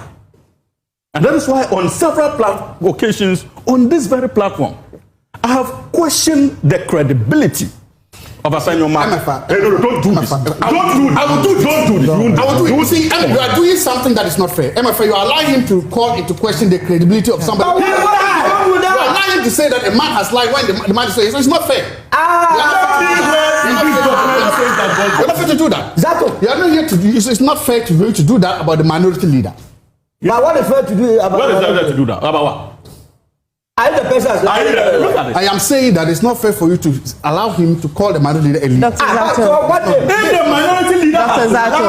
Dr. Zato, I have said it countless times that when we sit here, comments by panelists are their sole responsibility. Because me, on behalf of the channel, we disassociate ourselves. If the person has lied, and I'm saying, yeah, so and he's a lawyer, so he knows the consequences of it. The minority leader do whatever he wants to do. Dr. Zato, do you understand me? Organize a press because this has happened before. This document as evidence of Goldbod losses, and I have demonstrated that it was a lie, and that there is nowhere in this document it has been stated that Goldbod made losses. And I proceeded to read even the abstract of the document that specifically says that the Bank of Ghana made losses. Number one. Second point, MFR. You see, if there's anything this document confirms, it confirms the position of government since the beginning or the establishment of Goldbod and the release of the annual reports of the Bank of Ghana. And I'll demonstrate why.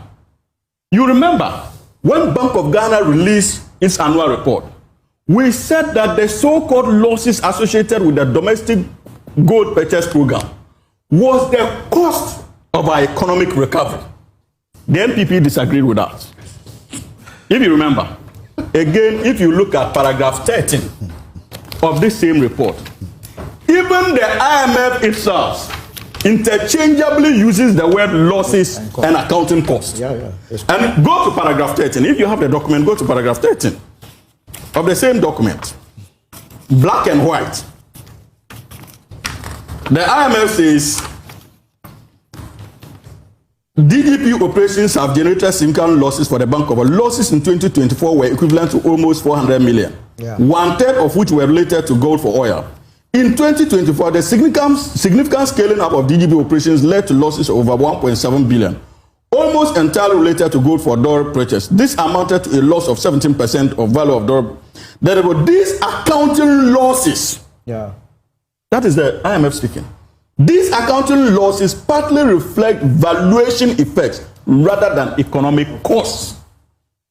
It is not the NDC government that is saying it.